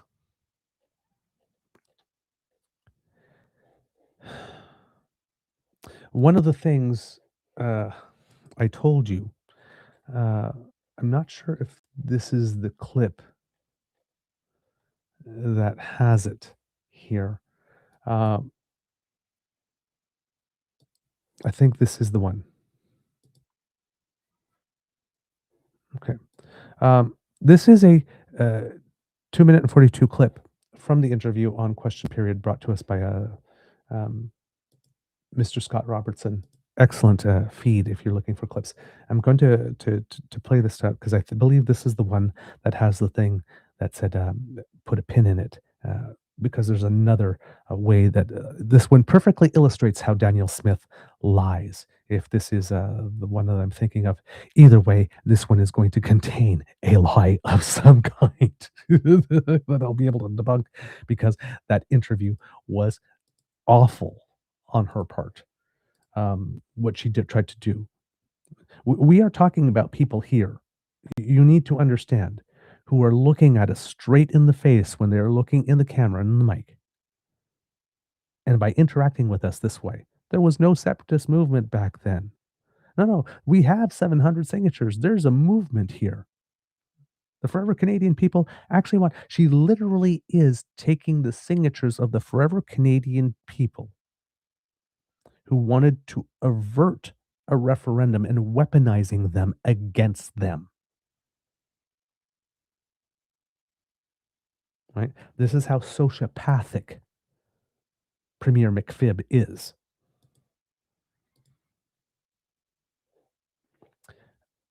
This is 202 minutes and 42 seconds of pure, unfiltered bullshit. Is that an accurate representation, though, of the true meaning of those two petitions?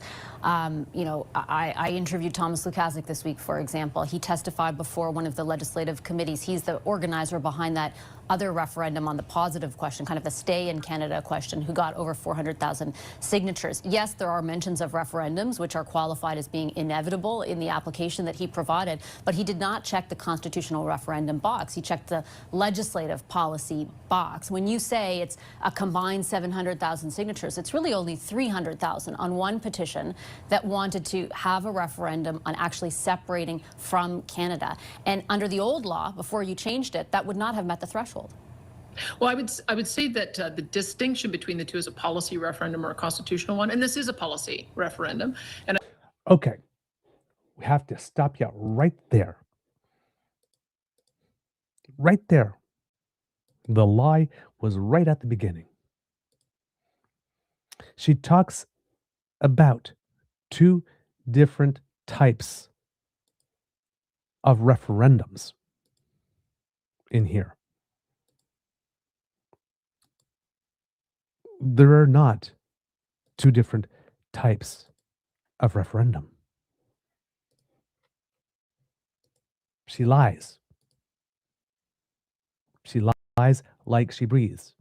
And I'm going to prove it to you right by going back to the actual form that they submitted. Put this up for you here.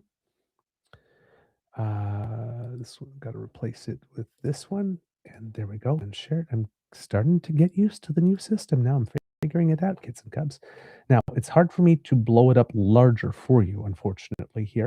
But here's what I do. I will include the link right here in the chat. So if you are watching and you do have the opportunity to open it up for yourself and take a look, you will see here that this is the form. And there's a box here that I've put in blue with an arrow, pink pointing to something. Now, the thing I am pointing to in pink says here, it's a section that's called Petition Information. Type of petition, choose one.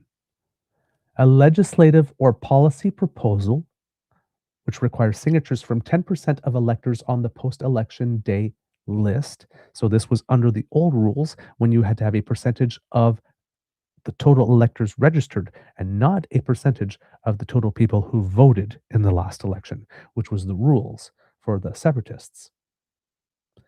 Or constitutional referendum proposal, which requires 20% of electors on the post-election day list. There's about 3 million electors. 20% of that would be 600,000. The Forever Canadian petition had about 430,000 total, or 460, and then verified totally 430, but something. But the number they use is 400,000. They didn't come close to 600,000 to demand a constitutional referendum proposal. It is literally written in there. And not only did they need 20% of electors on the list, but 20% threshold met in 2/3 of the electoral divisions. Forever Canadian did not try to get that. Was it legislative or policy proposal? Now, in her answer, she says, going to go back to that answer that she put up. Whoops. Every time I come back to this thing, it seems to revert back to the top. So let's go back to what Danielle Smith said in her answer here.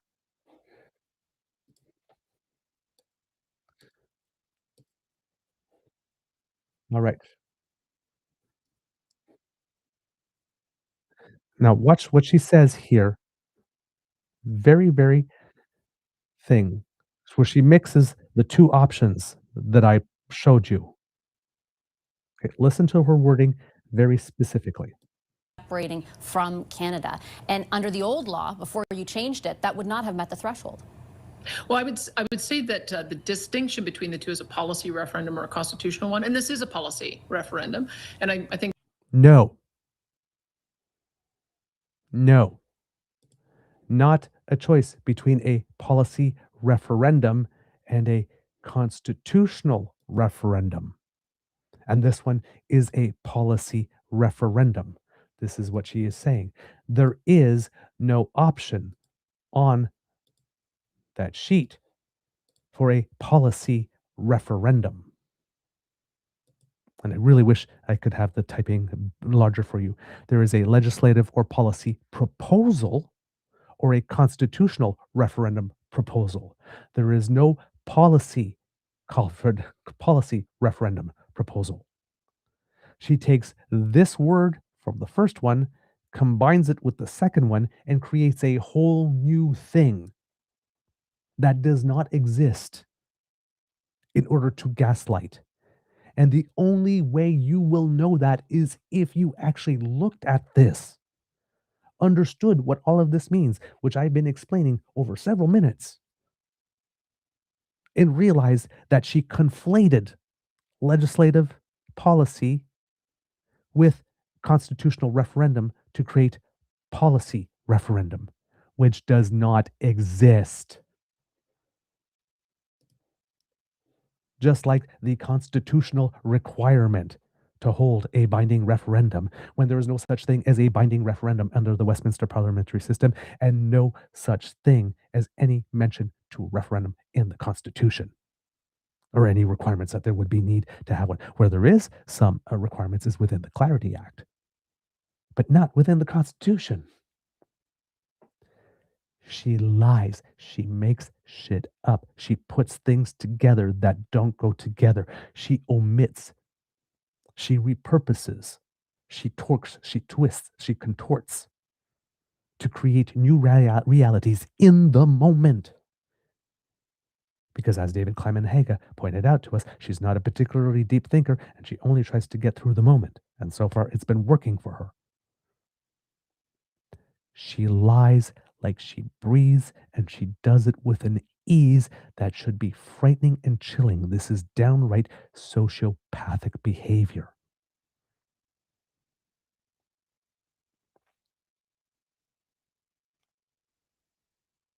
She is uniquely unfit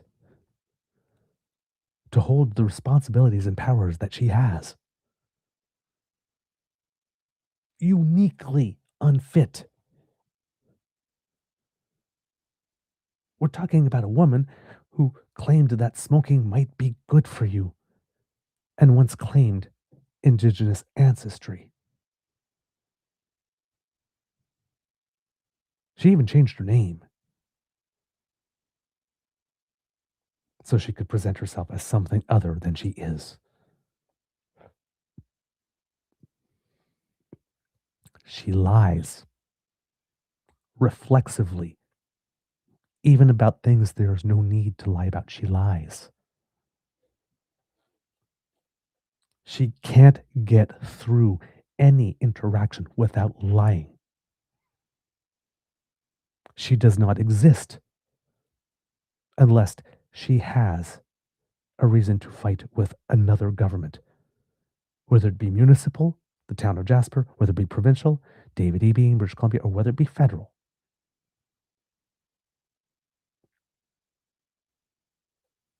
Reality is whatever she says it is in the moment. And while she's doing all these things, she keeps on saying that she is merely an innocent bystander, merely facilitating a conversation so that she doesn't have to accept any responsibility at all for anything that goes wrong.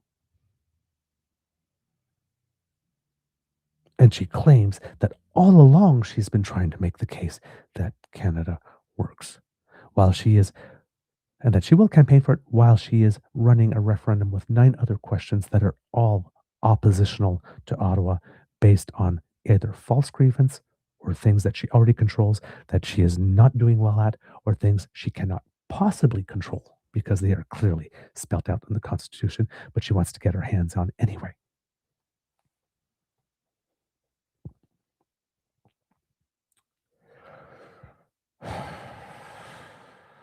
Kit Linda, if I were her, I'd want to be someone else too. If I was you, I'd want to be me too.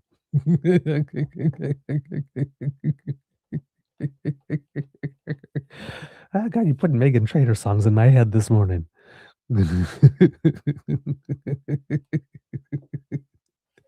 I don't sweat. Nah, I shimmer.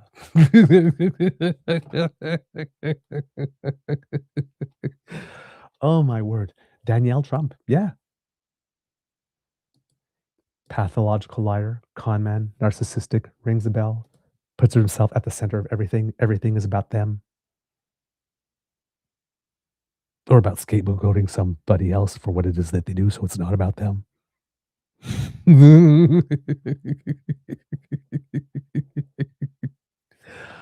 Oh my God.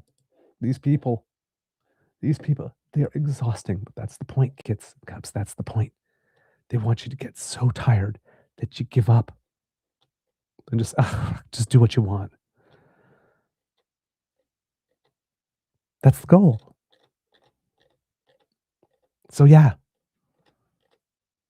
Lies, lies, lies, lies, lies, lies, lies, lies, lies, lies, and more lies. She lies about everything. She lies about Indigenous people. She lies about the court. She lies about the law. She lies about the Constitution.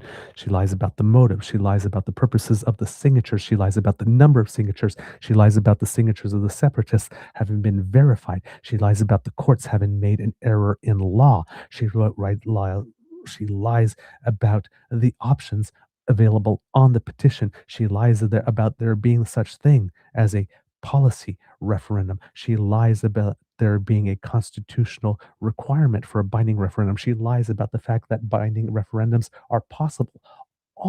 She lies about the formation of Canada and formation of the United States and what our constitutions allowed and what type of countries we are, centralized or decentralized, and whether we are decentralizing more or centralizing. She lies about everything. And all of this to create a situation in which she can try by hook or by rook to make legal something that is patently illegal, that the courts have told her that is illegal, courts that she has defied, courts that she has turned back and changed laws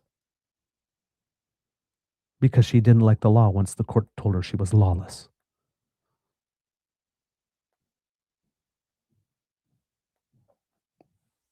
And everything else that she is doing, creating a never-endum situation, unilaterally choosing the question, making the question directly convoluted, making a question such that if that this continues, because if the Canada side wins, the separatists claim it wasn't a legitimate question, and if the separatists win, well, they have to do it all again, and some people can take this one to court and say it's not a legitimate question.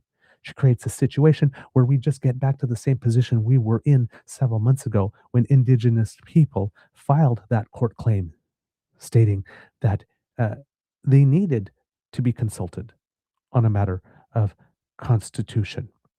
She just said, well, we don't have to do that anymore. Well, that might work for you in your province, but it's still not going to work for you federally. Everything is a lie. Everything is concocted. Everything is tortured. Everything is torqued. And all of this so she can claim, hey, it wasn't me. It was a citizen-led initiative. I am merely facilitating this conversation that the people clearly want to have with their government. If it goes, I absolutely need to do this now because this is the only way. No, it's not the only way. There's a whole other way you could actually follow the law.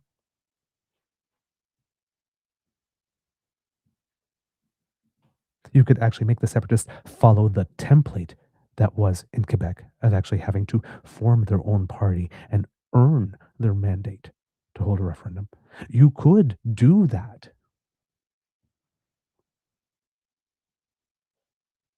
You create this illusion of a non-binding referendum that you say you will be bound by in order to get around the Constitution and the Clarity Act, but it doesn't work for you. It just creates more opportunities to take this to court. And all of it so that you can save your job and be turned around and say, I accept no responsibility whatsoever. Not only for the societal mess you're creating, people are already reporting that there are family members and whatnot that are not talking to each other. We're just getting started. But also driving away, killing the pipeline and driving away all investment, or lots of investment from the province, as all the Chamber of Commerce's I've told you will happen and has already started happening, and including the president of ATCO, or the CEO of ATCO, I should say. In this interview with Vashi Capellas, you are told specifically about some of this, and you're nodding your head, yes, acknowledging that this is happening, and you're doing it anyway. And lie about why. This was the only way. We need to do this now to get it over with. Well, if you wanted to do this now to get it over with, why didn't you put in a question that would actually get it over with?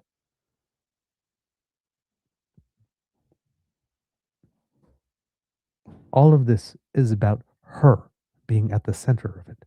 This is based on one signature alone, one voice alone, hers.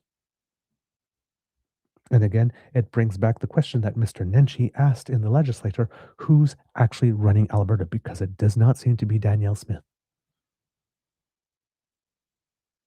When you have a premier that is willing to torture reality this badly and put everything at risk, including the country, just to save her own position from people who are openly threatening it, you have to ask who's running Alberta. Is it the premier or is it the people threatening her?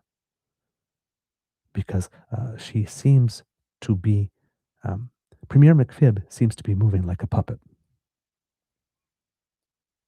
Marlena is adopting some very Manchurian ways of doing things. Manchurian Marlena. Deadbeat Danny. Premier McFib. Dame lies a lot.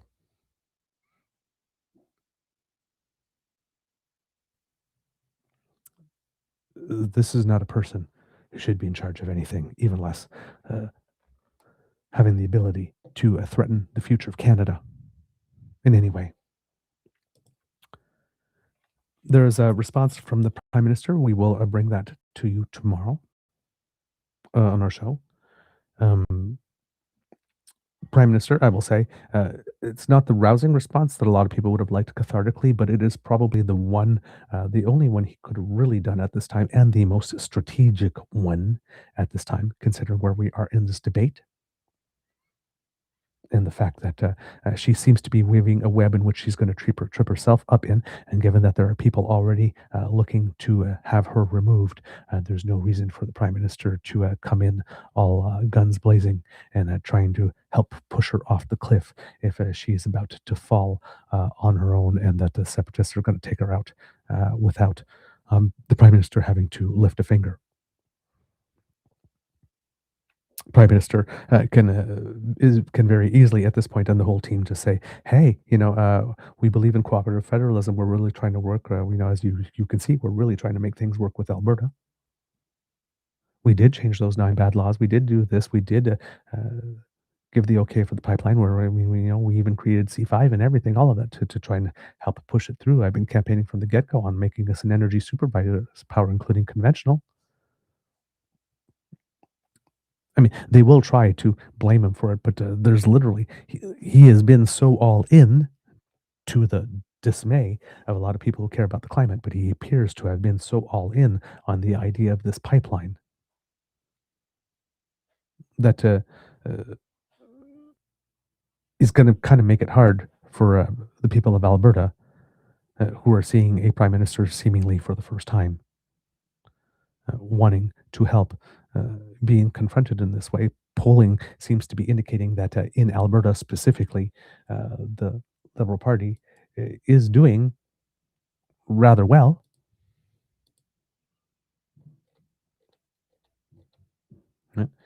Liberals are currently, if we're looking at polling for Alberta, specifically federal polling here, let's see if we can bring it up here.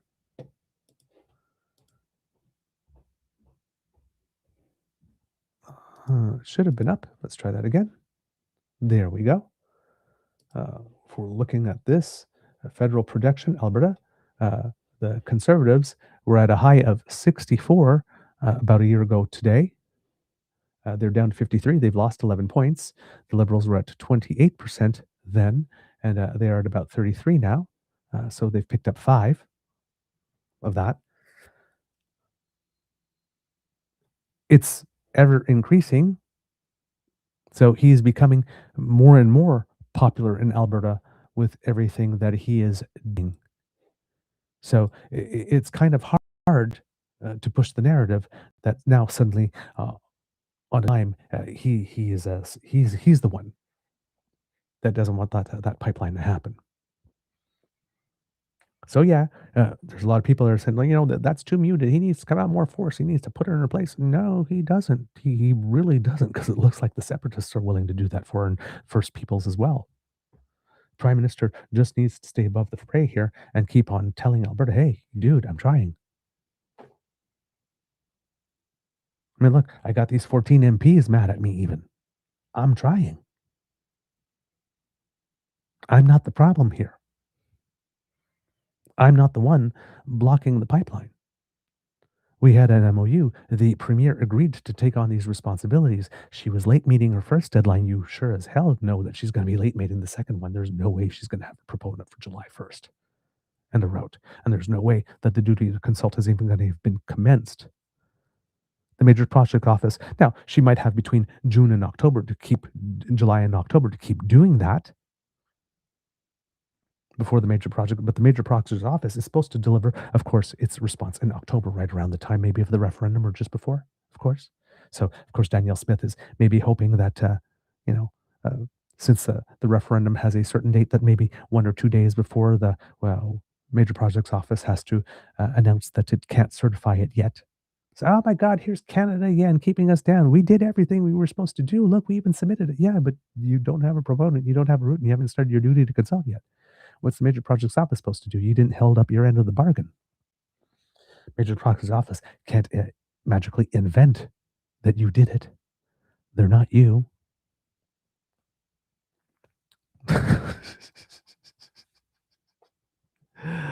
Oh my God.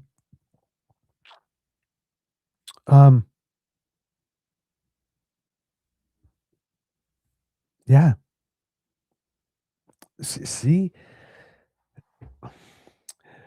for those of you who were watching the shows back in the day when Thomas, well, not the show. I'm not sure it was the show because we didn't have a show then, I think. Or did we? And the time really blurs. No, we didn't have a show back then. During the time where Thomas Mulcair was the leader of the NDP and he was going into that federal election, promising Quebec that he would respect the Sherbrooke Declaration, 50% plus 1 vote for separation to be a thing, and also promising that he would support the national daycare program in the rest of Canada, which had no additional benefit for Quebec because they already had their provincial program for years, even decades, by the time that came around. At the moment he made those 2 promises, I knew he was going to lose the election right there. Because his big social policy was something that wasn't going to deliver any additional benefit in Quebec, and he was trying to maintain Fortress Quebec. And the Sherbrooke Declaration saying that despite the Clarity Act, you'll only need 50% plus 1 vote in order to be able to separate. That for him, that would have been the clear vote. If the question was clear, would have been sufficient. That was not going to fly everywhere else in Canada.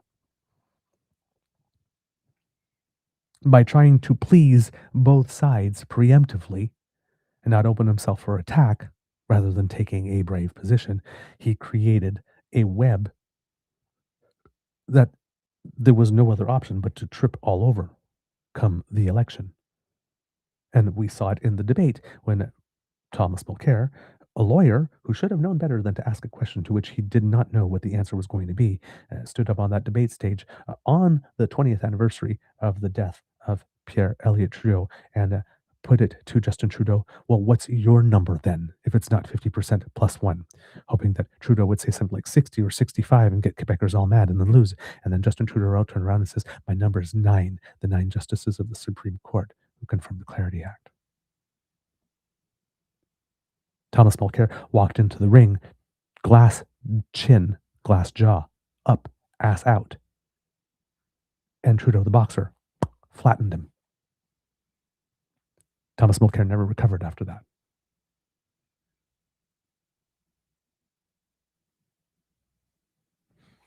Danielle Smith is doing the same thing to herself with this. It is so messy, it is so sticky, and she is trying to maneuver all of this that at one point it is going to catch up her. There's going to come a time where she cannot speak fast enough to get out of the corner she has painted herself into. She has Indigenous people, she has the separatists, and she has the federalists all against her at the same time, fighting a war on 3 fronts. This is not going to end well for her. The question is, will it end well? Or will it end poorly for the rest of us too? All right. This took a lot longer than I thought it would, but I guess I had a lot to say, which is directly proportional to the metric shit ton of bullshit that Danielle Smith and her pals, if you hear the interview with Jason Nixon, also I think it was on CTV along the way. No, sorry, Rosemary Barton live, full of whoppers and inconsistencies as well. But there was some breaking news today, and a little bit more some developments from the Doug Ford side. In fact, breaking news, you're probably aware of it already because you've talked about it in the chats. But I'm going to bring it to you now because the Danielle Smith stuff was a little more important, but also because I get to use this.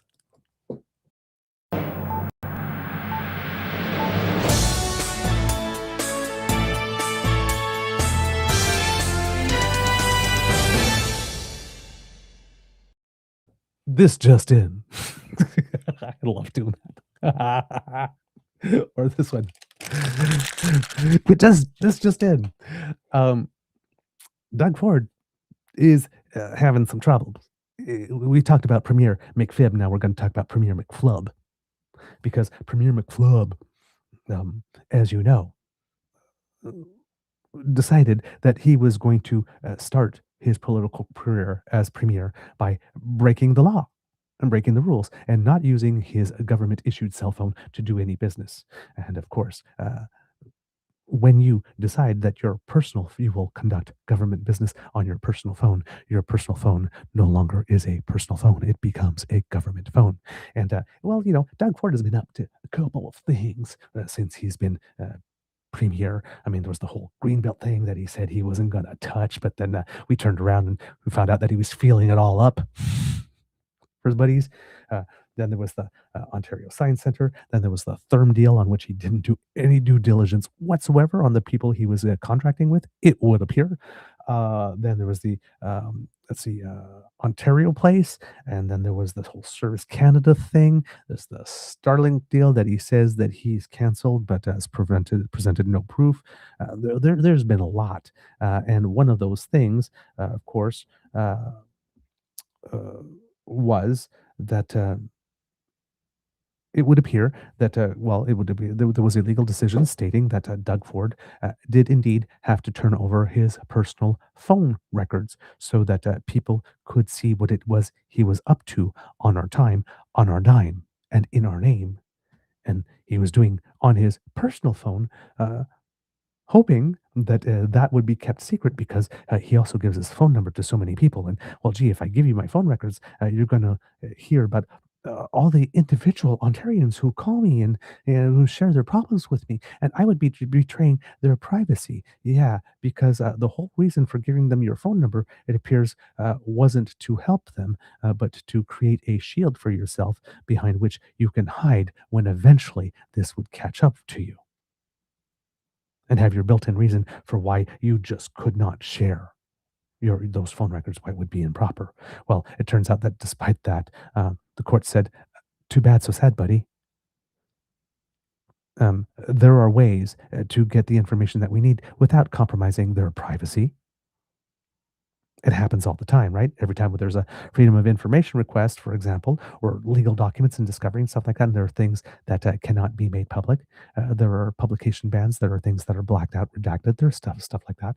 This could happen for any information. There can be some people that have a high enough security clearance level to know that they can be trusted to go through your phone logs and detect which one of those phone calls actually came for constituents who are having issues with garbage collection or whatnot. And developer buddies that you might have been having discussions with on how it is that they could allegedly get a piece of the pie. So Doug Ford then turned around, like Danielle Smith, actually, and said, well, gee, I lost a court decision. Well, just let me retroactively change the law back to 1988. So that my phone records and those of my ministers and staff and all that kind of stuff also can't be verified. Now, 98%, 95% of phone records will still be able to be checked. Anything that's going on within the public service, but not anything having to do with the decision-making process within actual government. Because even though those are government records, we pay for them, we own them, we are not allowed to know.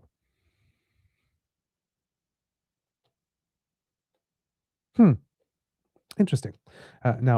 There's a whole other decision that just came up with all of this. It would appear that the Ford government is going to go to court to fight the freedom of information disclosure of the blue license plate documents as well. This is from Alison Jones of the Canadian Press.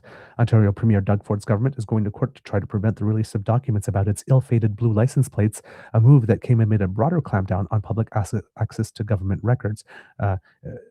Blue license plates that I remember that there was a member of the Progressive Conservative Ontario caucus when they were being chastised for all the money they wasted on that. They turned around and says, well, at least they were better than the Liberal license plates. There were no Liberal Ontario license plates. We just had the Ontario Yours to Discover license plates.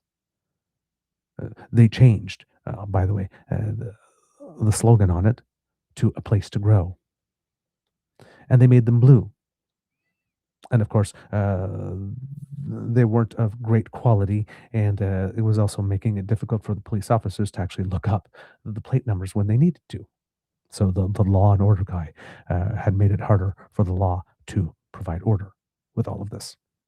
So there's lots of problems with those plates.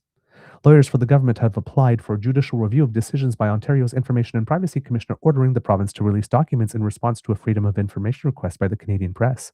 While access to the documents should not be affected by recent controversial changes the Ford government has made to Freedom of Information laws, the decision to fight in court to keep them secret is part of the troubling trend against transparency, critics say.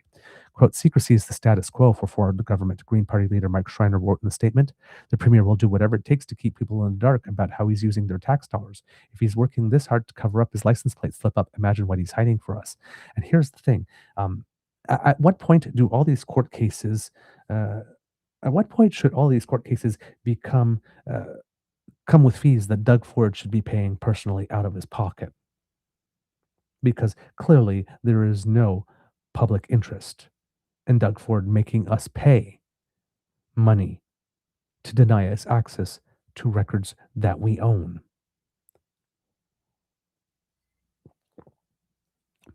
He's literally forcing us to pay for the right to be denied that which belongs to us. The new, more restrictive law prohibits disclosure of any records of the Premier, cabinet ministers, and their staff. The blue license plate request was for documents within the civil service, but the government still does not want them made public, arguing they contain confidential advice. So while Doug Ford, out of one side of his mouth, is saying, hey, don't worry, you'll still have access to 95% of the stuff, when somebody makes a request and that 95% of the stuff, he's still going to court to block it. The plates featuring what critics note are a shade of blue similar to the progressive conservative branding. Gee, I wonder why that needed to be changed. Rolled out in early 2020. Within weeks, a Kingston, Ontario police officer posted a photo to social media showing they were virtually unreadable at night, and the government ultimately decided to stop issuing them. However, many of the nearly 200,000 blue plates originally issued were still on Ontario roads. The Canadian Press made multiple inquiries about plans for getting them out of circulation, and government spokespeople said repeatedly that drivers with blue plates would receive instructions on how to replace them, quote, when the time comes. Yeah, when their plates expire? But with no such plans apparently forthcoming nearly 3 years after the blue plates first hit Ontario roads, so we'll do it when the time comes. Hopefully it'll go away and they'll stop asking us questions about this. Well, they didn't stop asking questions.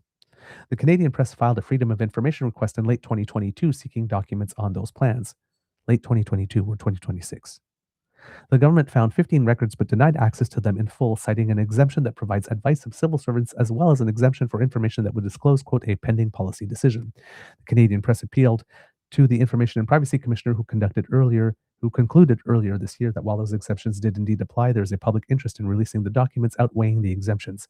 By the time the IPC decision was released, the government had already publicly revealed their plan in 2024 for getting blue plates off the road, simply waiting for them to be phased out through attrition.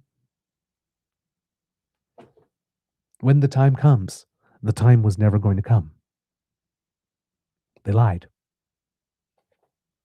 There's still more information the public deserves to know, the IPC's office concluded. Quote, I note that since the access request was filed, many of the government's plans for replacing the blue license plates have already been announced. However, even when considering the information already available to the public, I continue to find that there's a compelling public interest in the disclosure of the records, with the records providing detailed information on how the Ontario government's plan to replace the blue license plates, the different approaches that were considered, and the costs and benefits of each approach. The government asked the IPC for a formal reconsideration of its decision, but the IPC again ordered the Ministry of Public Public and Business Service Delivery and Procurement to release the records. Instead of doing so, the government is taking the case to court, arguing the IPC's conclusions are wrong. Again, just like Danielle. The IPC's finding that there was a compelling public interest in disclosure was made based on no or insufficient evidence and is therefore unreasonable in light of the record that was before it, government lawyers wrote to the court. Liberal ethics critic Stephanie Smythe said the government had already admitted a problem existed with the plates and announced a fix, and Ontarians will wonder why they are so desperate, what they are so desperate to keep hidden. They lost at the IPC, Smith wrote in a statement. They lost again on reconsideration. Now they are spending taxpaying dollars going to court to keep these records secret. The harder this government fights to hide something, the more questions Ontarians are going to have.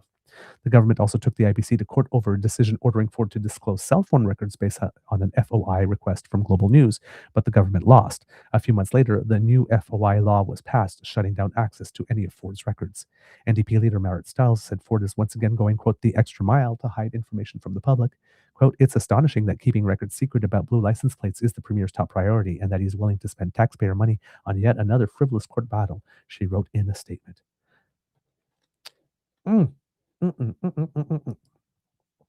Yeah. It would also appear that there had been an order passed to suspend all action on fulfilling Freedom of Information requests for a certain period of time after Doug Ford had passed his new law because, well, they needed time to figure out what the new rules meant, and it would appear that too is a decision that was not okay, and that they were told to fix. According to Colin DeMello and Isaac Callan, it says here. Let's see what this one is. The Ontario Appeal Court has dismissed the government's attempt to cancel an order telling civil servants to access Doug Ford's personal call logs, reactivating a requirement for the Premier to hand over his records. Earlier this year, a panel of 3 Ontario judges sided with Global News and upheld a ruling from the Information and Privacy Commissioner ordering Ford to disclose the government-related calls he makes from his personal device. The decision came as part of a years-long transparency battle centering on a week of call logs on the Premier's personal phone from November 2022, when the government decided to allow development on protected lands in the Greenbelt. A division court ruling, as well as an order from the IPC, concluded Ford uses his personal device to make official calls and communicate government decisions. Both ordered the Premier to hand his records to civil servants so that they could sort through them to determine which calls were in his official capacity as Premier. Days after the ruling came down in January, the government said it planned to appeal the decision, but on May 19th, the appeal court dismissed that request. So they said, you're telling us that we have to make these things available. We're going to court and we're going to appeal. Confident that they were going to win the appeal, they passed the law retroactively. In the meantime, now the decision has come down, and it seems that their appeal was so groundless, was so baseless, that the court said, we're not even going to hear this. A spokesperson for the Premier's office said it was, quote, reviewing the Ontario Court of Appeal's decision and determining next steps. What's there to review? You were denied. No. This is not even worth hearing. The Ontario Court of Appeal's decision has a series of knock-on effects. After Global News won its appeal to the IPC at the end of 2024, the Transparency Watchdog penned an order that instructed Ford to give civil servants his call logs for them to work out what calls should be made public. Lawyers representing both the government and the Premier personally sought a judicial review of that order and asked the IPC to suspend its demand until a decision was reached, arguing that going ahead could harm the Premier. No, that's not what would harm the Premier. What harmed the Premier was the original sin of using your personal phone to do government business. You made the mess yourself. If you are harmed, it's because you lacked judgment and discernment and tipped that first domino to where we are today by making that decision. The IPC agreed and told servants to pause attempts to access the Premier's cell phone until the court challenge was resolved. Now that the appeal has effectively been lost, the order to get phone records from the Premier's cell phone is active again. The IPC wrote to the government on Friday notifying civil servants they must begin work to comply with it again. On May 19, 2026, the Ontario Court of Appeal dismissed the ministry and affected parties' request for leave to appeal, an adjudicator for the IPC wrote. Accordingly, I now lift the stay on Order PO 4577F and reinstate the order provisions. Specifically, the letter told civil servants to obtain from the affected party any government or departmental related entries from his personal cell phone's calls. It also set a 30-day deadline for them to seek the records from the Premier and work out which calls must be released and make their decision public. While the Premier must again officially hand over his records, it remains highly unlikely he will actually be forced to do so.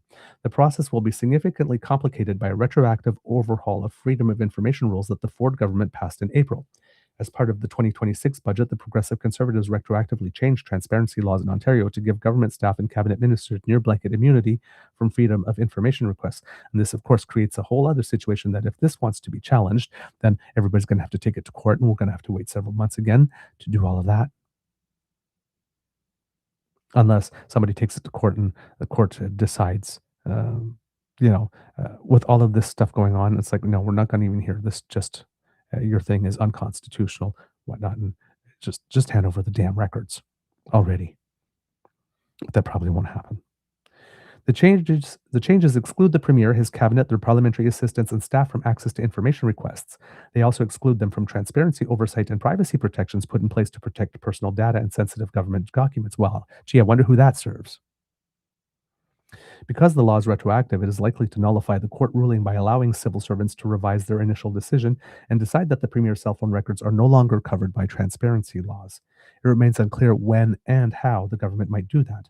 All freedom of information staff in the Ontario government were told to pause their work for more than a week after the new law passed, which is the thing I just told you about earlier, while leaders belatedly developed guidelines on how to apply the new law. So they passed the law, but didn't develop the guidelines on how to apply them before they passed the law, creating more delay. How convenient. Again, I wonder who that served. If privacy and transparency officials with the government do issue a new decision exempting Ford's personal phone from release, a spokesperson for the IPC pointed out it can be appealed. Quote, Cabinet Office is responsible for considering and applying the law as it currently stands, including any relevant amendments under Bill 97, they wrote in a statement. Any access decision made by an institution may be appealed to the IPC in accordance with Ontario's access and privacy laws. And then on that 2-week pause, this one came out on the 22nd, says that Ontario's transparency watchdog is confirming a pause on all freedom of information requests, which lasted more than a week, has officially been lifted, as Premier Doug Ford says only the media party cares about transparency rules. There is no such thing as a media party. And trust me, Mr. Ford, if the media party was the only one that would care about transparency rules, you wouldn't have felt the need to block them from being accessed before you can even write guidelines on how that happens, and before the court decision came down on whether or not you had a valid appeal. Before the Victoria Day long weekend, senior civil servants who process access to information requests across the provincial government were told to pause their work while new guidance rules were written. The pause, confirmed to Global News by sources, wasn't formally announced or initially shared with the province's transparency watchdog. Again, gee, I wonder who that serves. While the Premier's office has not responded to questions about the pause over the past 2 days, gee, I wonder why, the Information and Privacy Commissioner confirmed it had taken place and on Friday that it was over. Quote, our understanding is that the Freedom of Information offices were instructed to pause responses to FOI requests while updated guidance was developed on the interpretation and application of the new retroactive exclusion of government-related records held by the Premier, cabinet ministers, parliamentary assistants, and political staff, a spokesperson for the Commissioner said in a statement. Quote, we further understand that the pause has since been lifted with the release of the guidance, which we hope will provide clear and consistent direction to OPS staff on how to interpret and apply these new precedent-setting provisions. The relatively unprecedented freeze on freedom of information requests is something the population doesn't care about, Premier Ford said Friday. Quote, you know who FOIs? The media party. They're obsessed with it, he claimed. We're duplicating what the federal government is doing. Simple. We were an outlier. I should have done this 8 years ago, but I didn't. The media party can focus on that. I'm going to focus on job creation, said Premier Doug Ford.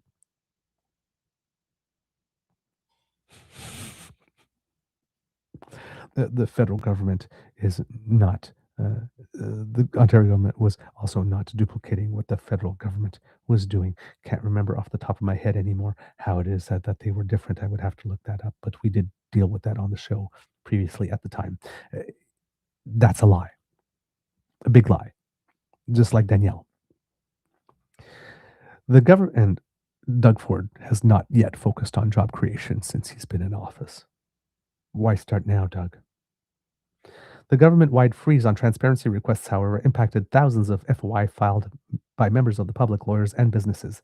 Data from the Information and Privacy Commissioner of Ontario shows that in 2024, now again, Doug Ford says that nobody but the media party cares about this, right? Here's the quote. You know who's obsessed with FOIs? The media party. They're obsessed with it. Really?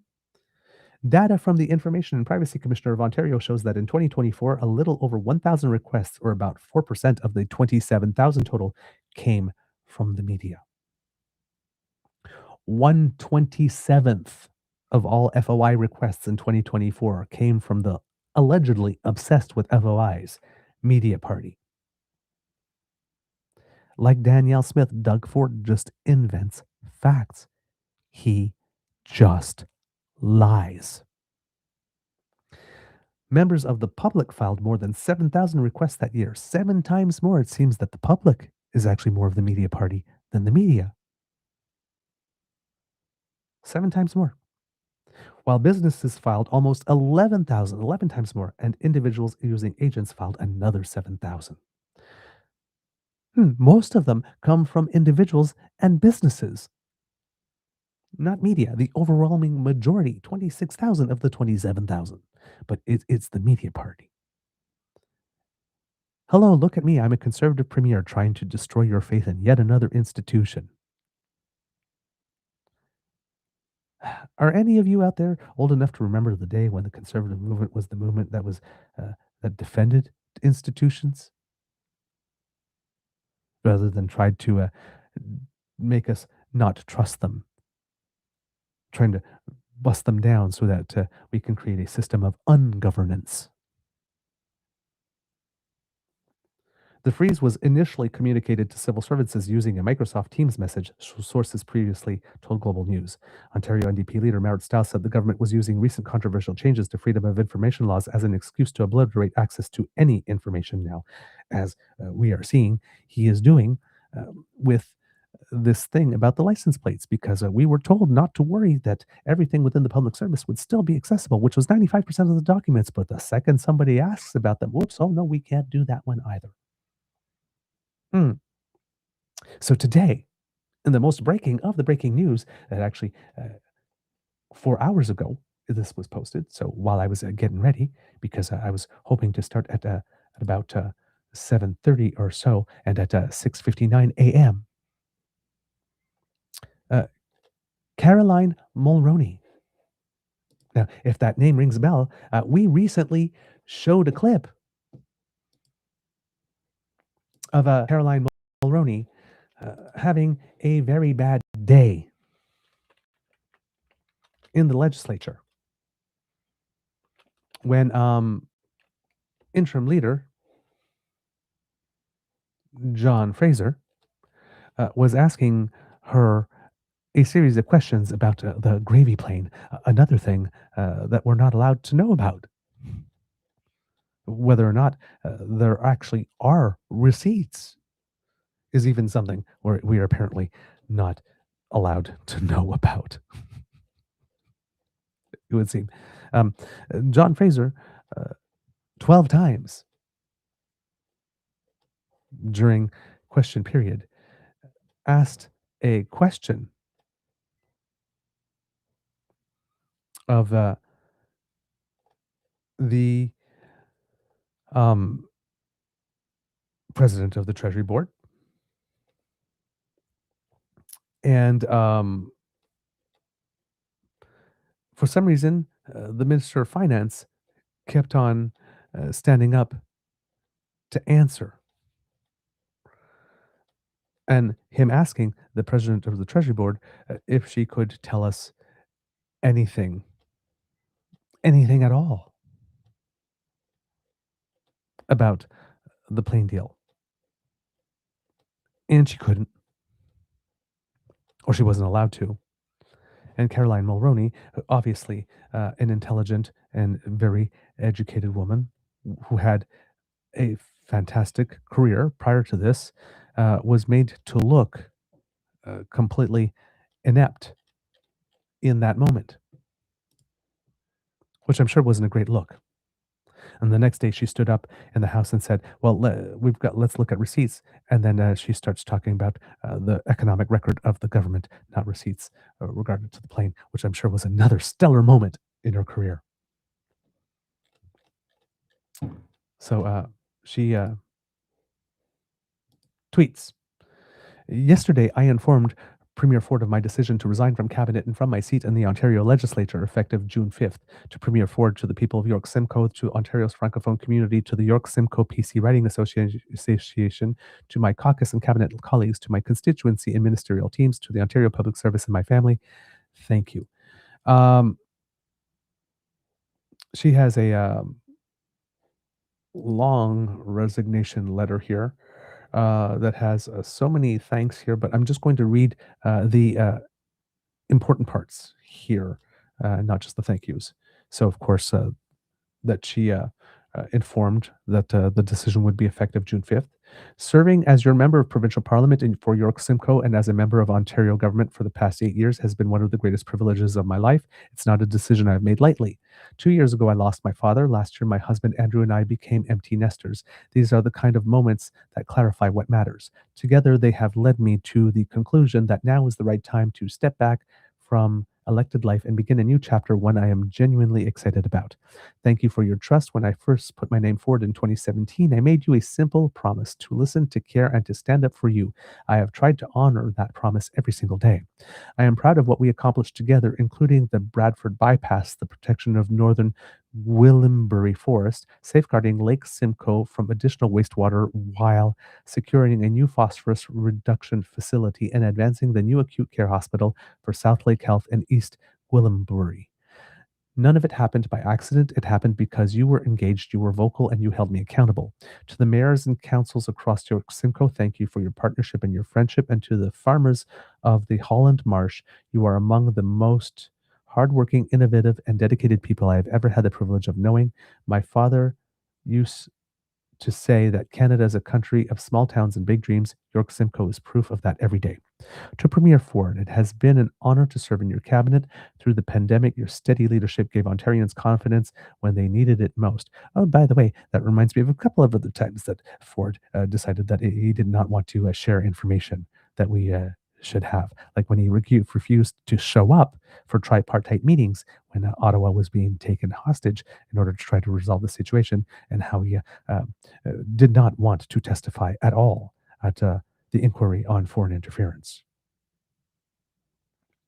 Just saying.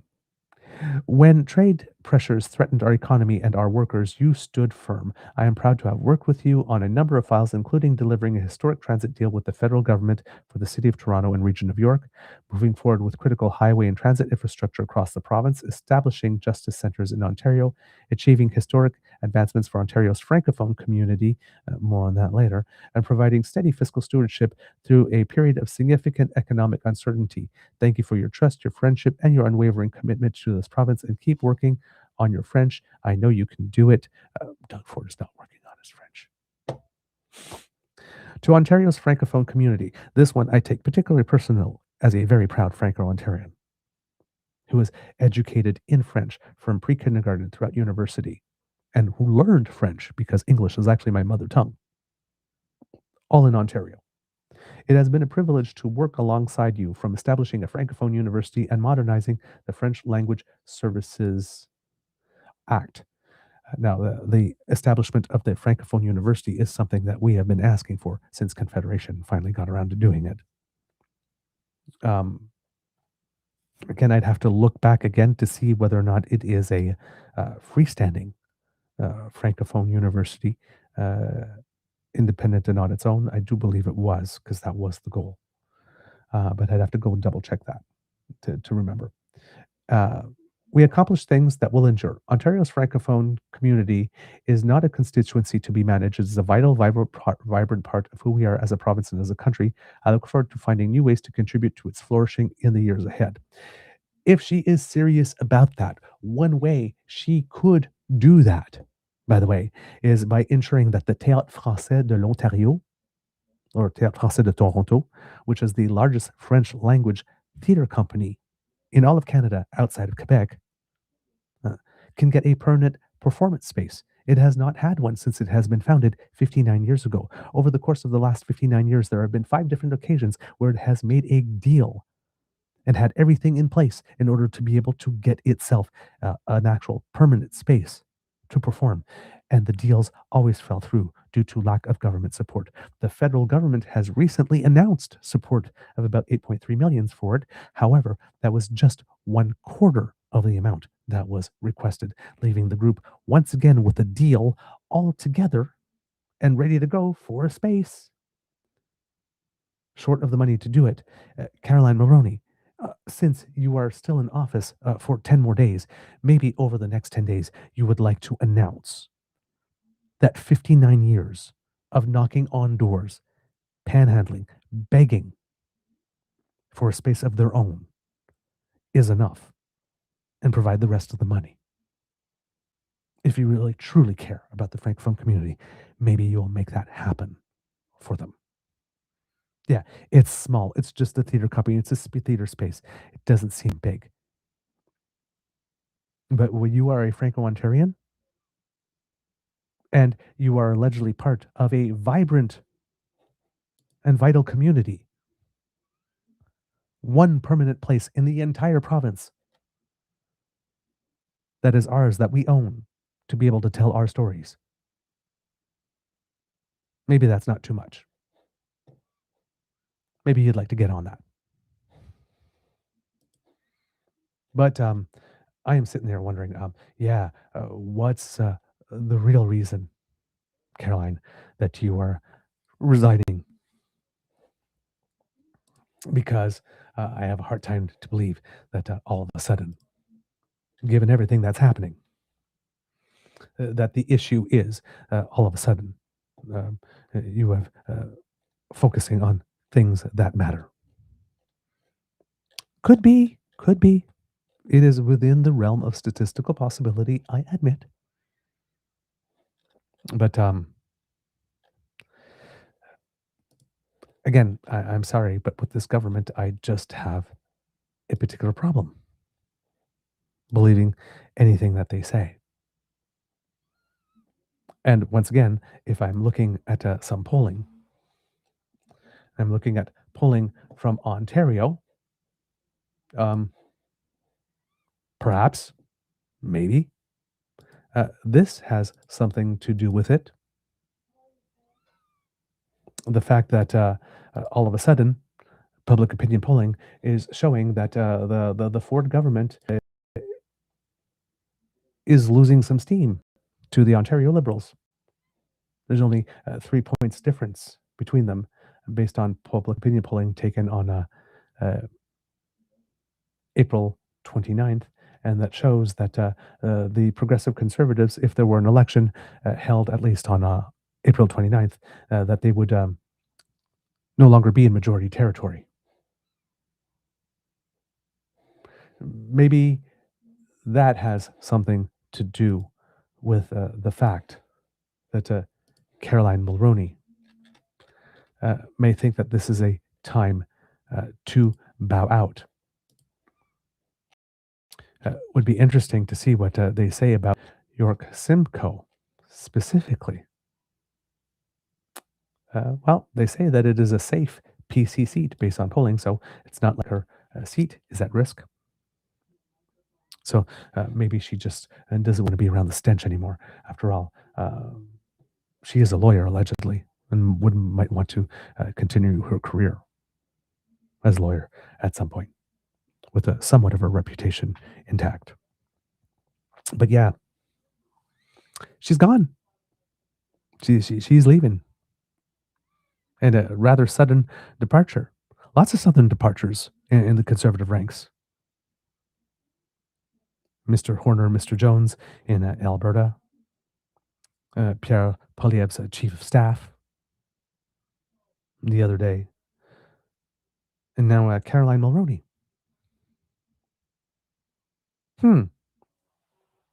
Again, a situation of too many coincidences not being coincidences, perhaps. But sure going to be interesting to see the Doug Ford press conference after this.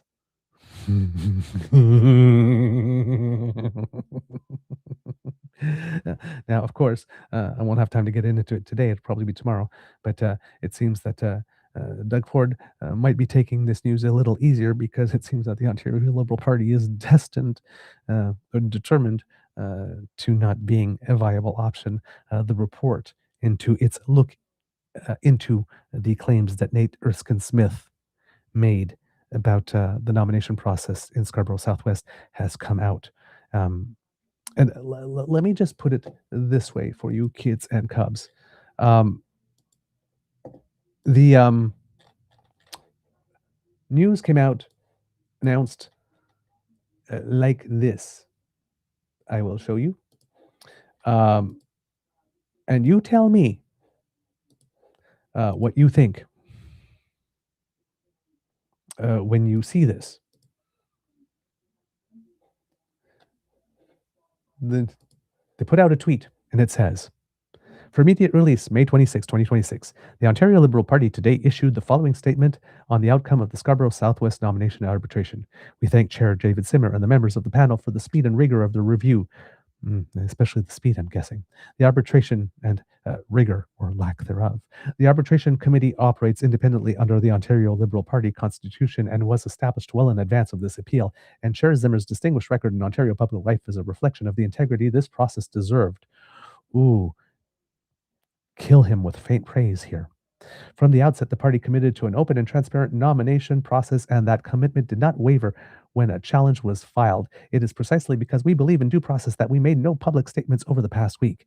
We are making the panel's full report publicly available today so that members, candidates, and Ontarians can review the findings for themselves. With this process now complete, our full attention turns to Scarborough Southwest.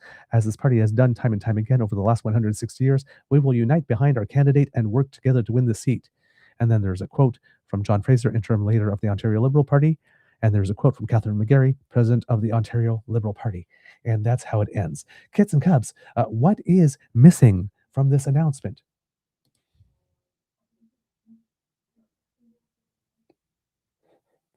I'll give you a couple seconds. What's missing from this announcement?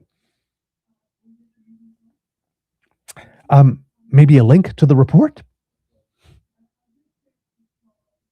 And maybe any indication in that announcement of what the report might have concluded. Hi, we announce that the review is complete and that the report is out. Thanks to everyone who did it. Now, why would a party put out a tweet and announce that the report is complete and not include a link to the report nor a sentence at all in the entire announcement about what the report might have concluded? Could it be, oh, I don't know, maybe, oh, I see, maybe see, oh, I don't know, maybe because what's in the report is something they don't want people to see? Shocker, the report claims that nothing wrong happened whatsoever. Everything's fine. Nothing to see here. Claim is dismissed. Like I said, we'll get more into this tomorrow, but just a little amuse-bouche. For those of you who would like to perhaps read the report, there's a lovely person that says, goes by Atis Lubovitz on Twitter that said, for those who want the link to the actual report, because, you know, there's always somebody willing to be helpful when they notice people doing things that are a little sneaky and underhanded. Well, there you go, kids and cubs. Here's the link right there.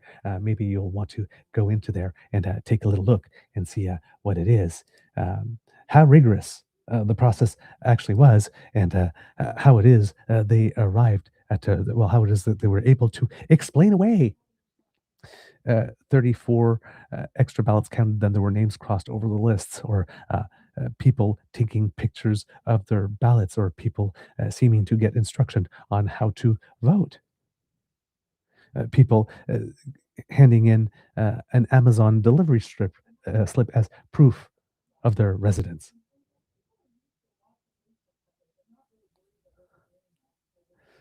I don't know about you, but it sure seems that the Ontario Liberal Party, in the same direction of the Ontario Liberal Party, I believe that brought us Stephen Del Duca, who, by the way, is now being praised by Melissa Landsman, by the way, in their Facebook posts, as if politics doesn't make strange bedfellows enough. And Bonnie Crombie, who both had spectacularly terrible showings in provincial elections. Why it is that the people that are at the head of the party that allowed that to happen are still conducting their business this way, and particularly not integrating any of the recommendations of Justice Marie-Josée Ogg's report after the inquiry on foreign interference until after the next leader of the party will be chosen. Again, who does that serve? And not the people of Ontario, especially not the ones who are really looking for a viable option to get rid of Doug Ford. The polls are literally indicating that he's in minority territory and that you're 3 percentage points away, and you choose to do this. Again, I ask the question, Ontario Liberal Party, what the hell are you doing?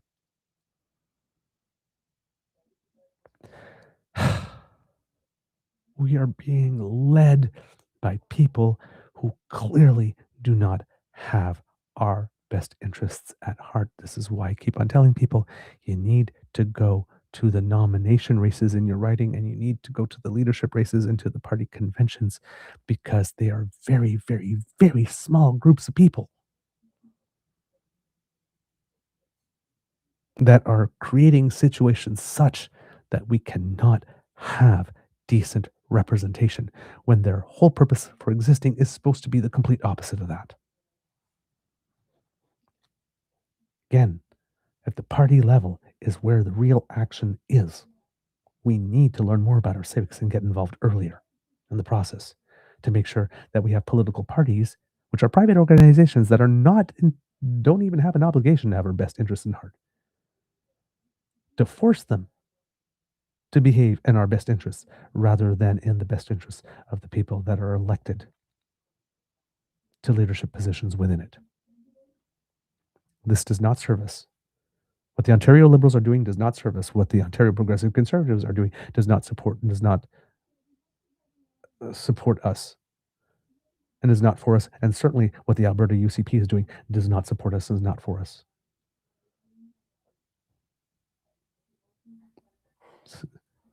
We need to take back control. Membership needs to take back control of the political parties. And the only way that happens is if we ordinary Canadians buy up those memberships in big numbers. What the UCP is trying to do, the separatists are trying to do to Danielle Smith and the UCP, encourage their members to mass buy memberships so that they could push her out. We need to do the same thing as ordinary citizens. There are way more of us than there are of them. You want good quality candidates on the ballot? Go to the nomination races and go to the party nomination races, and you personally make sure that the best candidate gets on the ballot by showing up to vote, and by showing up to vote in numbers greater than the party insiders will bring. That's the only way. All right, kids and cubs. Exactly. The Ontario Liberal Party needs to be infiltrated by citizens who aren't already part of the BS.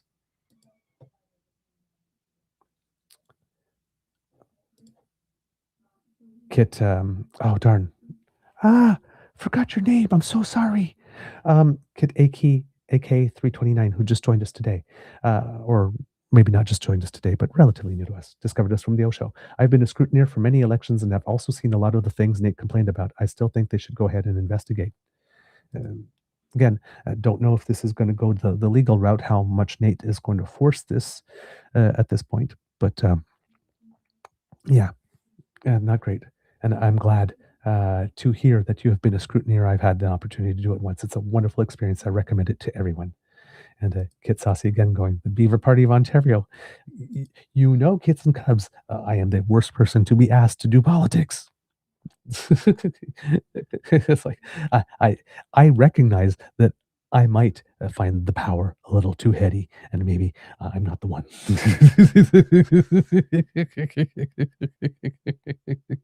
Gee, my head gets big when somebody gives me a box of turtles for Christmas. So, I mean, it's like I'm not sure I could be trusted with power.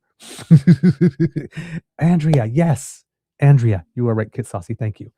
No, you got it right. It was my short-term memory that was wrong. You got it right today. It's Andrea. So, Kits and Cubs, we are now at a very extended episode of the Daily Beaver Morning Show. We hope that you love listening to us because we love making this for you. Remember, sharing is caring and word of mouth is priceless. So please tell your peeps and poops all about us. We really appreciate it when you do. Wow, I didn't think I had this much to say this morning, but I guess I did. Wow. I was wondering if I actually would have had enough to have a show, actually, when I started. I underestimate my abilities. There you go. We hope that you loved listening to us because we love making this for you. Clearly, a lot going on. We are being worked. We are being worked very, very hard. So it is very, very important for us to really make sure that we have our reliable sources and we have our critical thinking caps on right now because the gaslight is coming in a mile a minute. And the BS is neck high tonight, darlings. That's all I will say. And that might be some early words of wisdom there.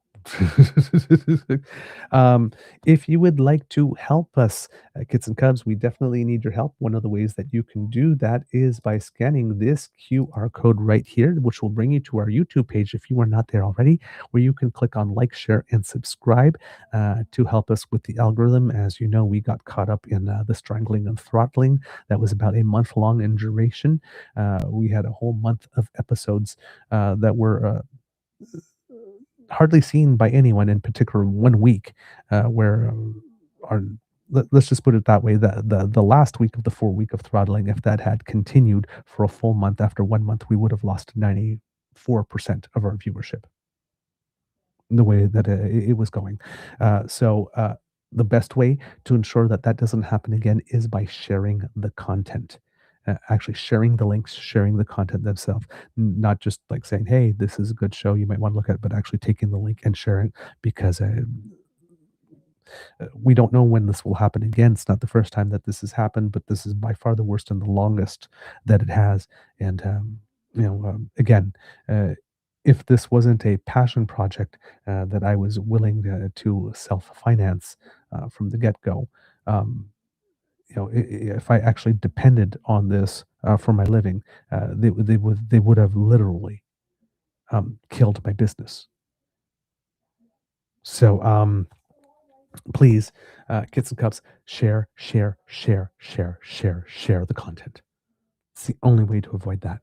And if you are a member, but you haven't clicked the little notification bell on it, please click that, because that will at least send you the notifications, because apparently when this was happening, there was a lot of people writing to the people that have been affected and saying, like, I've been like seeing your shows every day and like this, and then they just stopped coming. Like, I actually had to go to your page and go find them because they stopped appearing everywhere.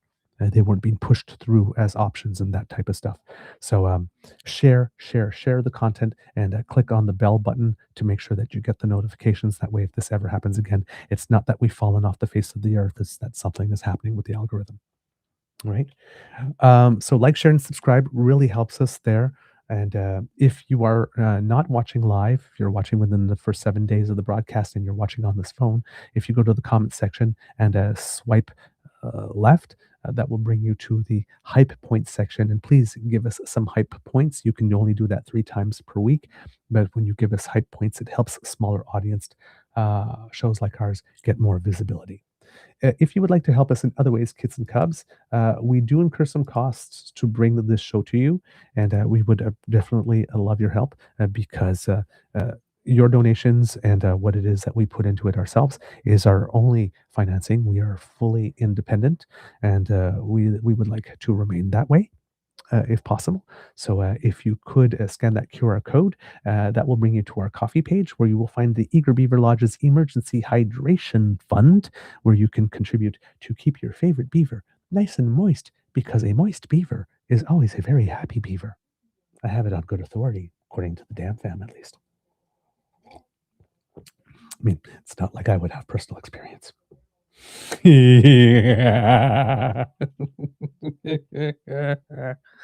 Oh, cheeky, cheeky, cheeky. But yes, please, we would very much appreciate it. We are set up for a one-time donation or monthly recurring donations if you like. If you are donating via our YouTube page, we have super chats, stickers, and memberships over there that you can get. Of course, we get about 70% of your donation when you donate that way, 95 to 97% when you donate via our coffee page, or if you are doing the Buy Canadian thing and not supporting the US CE Tech Pros, a direct bank transfer to our email address, truenortheagerbeaver@gmail.com, is where you can direct your donation. It has 0 fees, and we get 100% of your donation, which means more beaver bang for your beaver buck. And that's always a very good thing.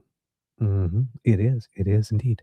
Now, kids and cubs, if you would like to support us in other ways, because not everybody can contribute financially, and that's okay, because the gifts of your attention and participation are the ones that matter the most to us. That same email address, truenortheagerbeaver@gmail.com, is the one that you can use to send us your thoughts about the show, good, bad, or ugly. We love compliments. We also appreciate constructive critique, kindly delivered. And we respond to all of that, of course, and we try to integrate what it is that you ask of us into the show.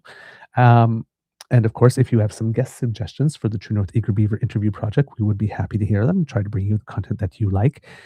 If you have any stories you want us to cover, any questions about how we run the show or about politics in general, please send them to us. We are happy to answer them. So all of that goes to truenortheagerbeaver@gmail.com. If you're looking for us at our socials, at True Eager, at the Blue Sky Beaver Lodge, and on the Jitter, we have True North Eager Beaver Facebook, our original home. We have the Damn Fam Discord, which I'm sure Kit Saucy will provide a link to. We have the show's Instagram, which is run by Kit Uncover. We thank you, everyone who do these things for us, who've taken on these responsibilities for yourselves. And we are very, very grateful. Most of our clips as well, if you're looking at our short section or our just nibbles on our main pages on YouTube, those are given to us courtesy of Kit Uncover. So thank you. We've had lots of donations, a lot of our artwork from Pete Jarvis in Australia, who made that for us. Our music, again, by John Paul something. And I'm forgetting someone off the top of my head. I'm so sorry. But we've had people donate stuff to us to help us grow throughout. And we are very thankful for all of your contributions. If you are an artist, remember our hashtags, KitsuCraft. If you like to cook, KitsuCook. If you like to garden, KitsuCultivate. Please post on your socials and tag us. We want to see what you're up to. And of course, send us your good news, because sometimes doom scrolling gets a little heavy. And that helps us get through the day, because we love to share in your joy, just like you share in ours. All right, let's see, what else do we have? Because democracy is something that you do, a couple of petitions for you to sign. House of Commons petition, ourcommons.ca, petition E7340, which calls upon the House of Commons in Parliament assembled to evoke its authority under Section 53 of the Supreme Court Act to refer the constitutionality of Alberta's Justice Statutes Amendment Act of 2025 to the Supreme Court of Canada, and to direct the Foreign Influence Transparency Commissioner to immediately investigate the meetings between the Alberta Prosperity Project and the Trump administration. This seems particularly important given all the gaslighting that we are being subjected to. So here we go. There you go. And that link is there. Thank you, Kit Saucy, for saying I'm working on the merch. Found a Canadian supplier for t-shirts and things, trying to keep everything domestic. We would love that. And I see another name here, Kelly Entrepanier, wishing us a marvelous Monday. And that's a new name I haven't seen either in a long time. So thank you for joining us in the chat. Really glad you're here. So many new faces. We love new faces. We love making new friends. So thank you. Thank you for taking a chance on us and seeing what we have to deliver and offer. We really appreciate that. Also, House of Commons petition See, this one is E7395, which calls upon the House very simply to stop funding Stornoway as a private residence for the leader of the opposition. And this one is sponsored by Elizabeth May, but you can have this here in the chat and you can go sign those. If you live in British Columbia, kits and cubs, we are getting close. May 30th, it will be the day that the new leader of the BC Conservative Party will be announced. Final days to get your ballots in. Remember, if you're voting by mail, to do it really quickly because you might be getting close to the deadline for your vote to be counted. And of course, those results will be announced on the 30th. And of course, coming up this weekend, or this week, I think it is, on May 29th, in Alberta, a big day of protest organized principally, I think it is, by the Alberta Federation of Labor to protest against Danielle Smith and everything they are doing. And the next day, on the 30th of May, there will be one in Ontario to protest against Doug Ford. Get out there with your signs, your placards, protest peacefully, of course. Right, we show the example, and there you go. If you happen to be in Alberta as well, the Forever Canadian people are having their tables out again to try to get your names, because unlike the separatists, they don't have the electors list to be able to maintain contact with those who signed their petition. So they're back out now trying to get your contact information and all that kind of stuff so that they can create their own database legal with information that you have provided consensually to be able to follow up with you for the get out the vote process. But they need to know who you are. So if you are in Alberta, please get your information out. And if you are one of the Albertans who didn't sign the first 2 rounds of petitions, but now are realizing what this means after finding out that your personal information has been shared and that nobody in the conservative movement seems to care about that.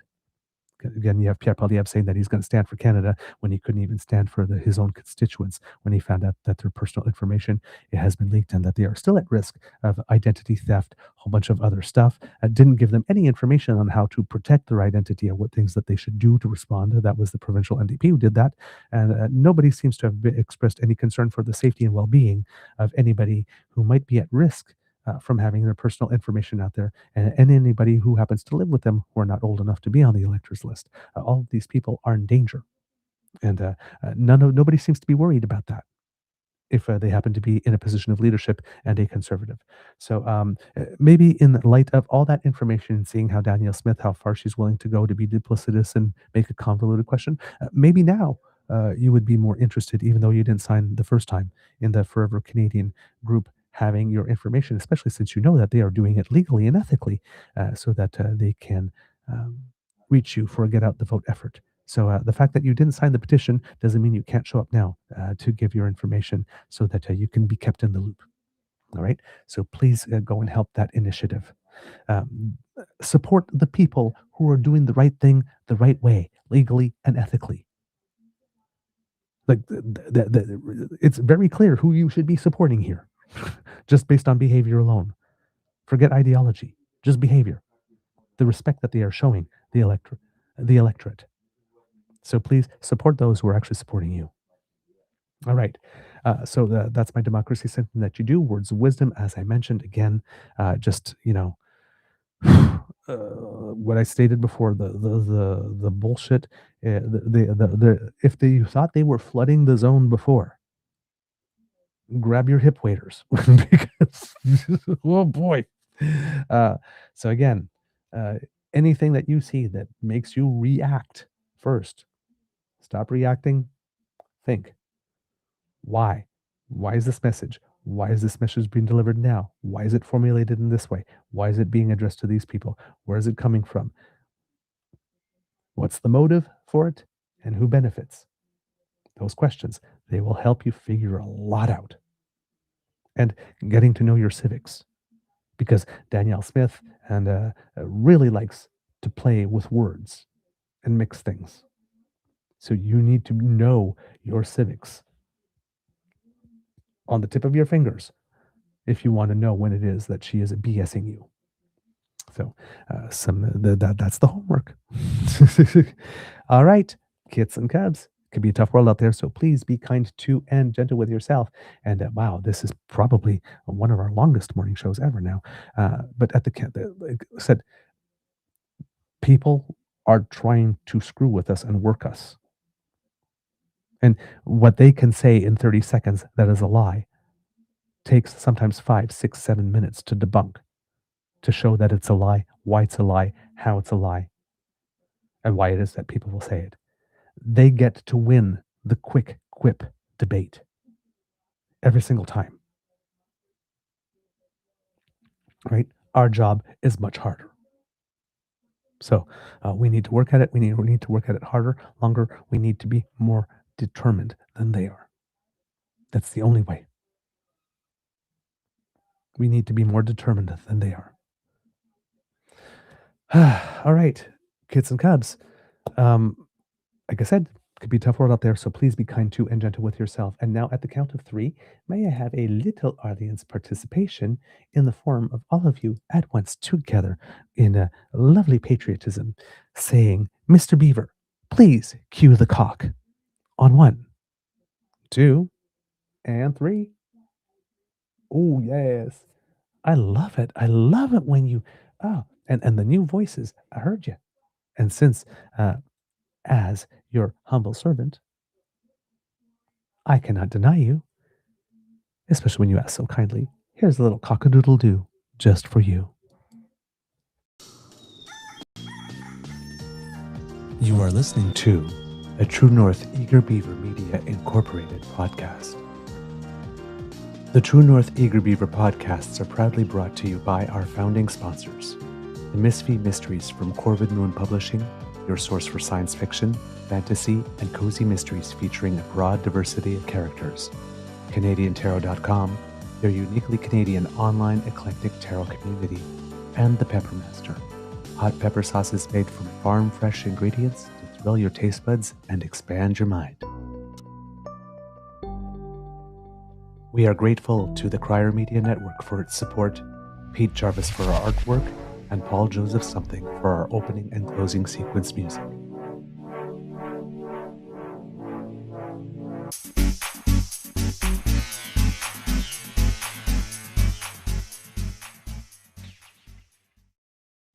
And a quick little note about Canadians who make us proud.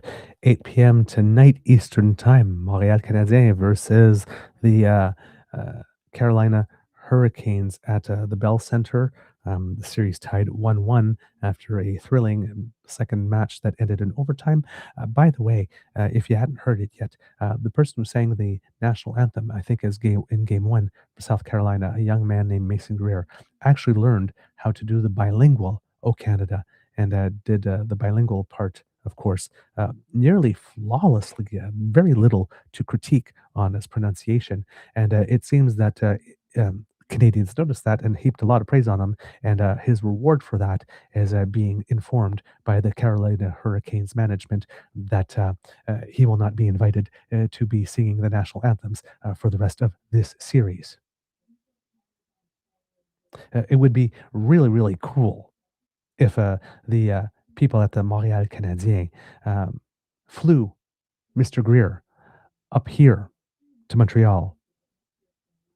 Maybe not for today's match because it might be a little late, but for Game 4, so that he can do it here in Canada, in Montreal, and get the appreciation in person that he so richly deserves for having committed the cardinal sin, apparently, according to the Carolina Hurricanes, of being a decent human being who wanted to make people feel welcome by singing to them in their own language.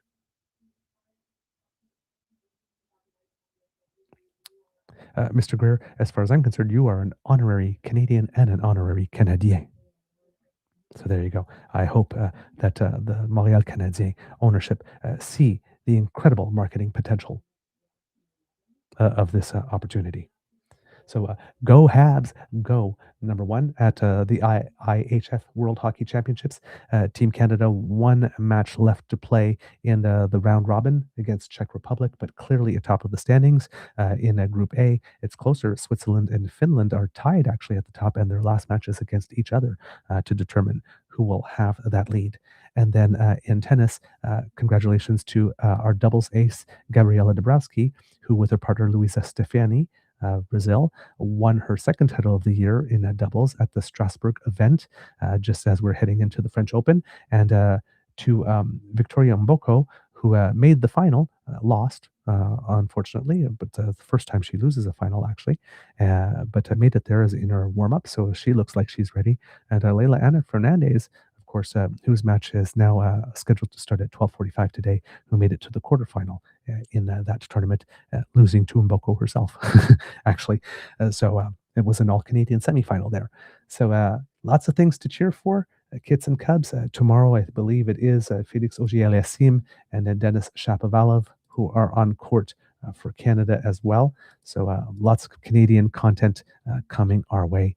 And we hope, and Victoria Mboko as well, will be playing tomorrow, her first match. So lots of Canadians to cheer for. And with that, Kits and Cubs, I say amour et bisous. And we will see you tomorrow. And hopefully, the show won't need to be as long. Thank you for your patience and your listening ear. And with that, I am gone.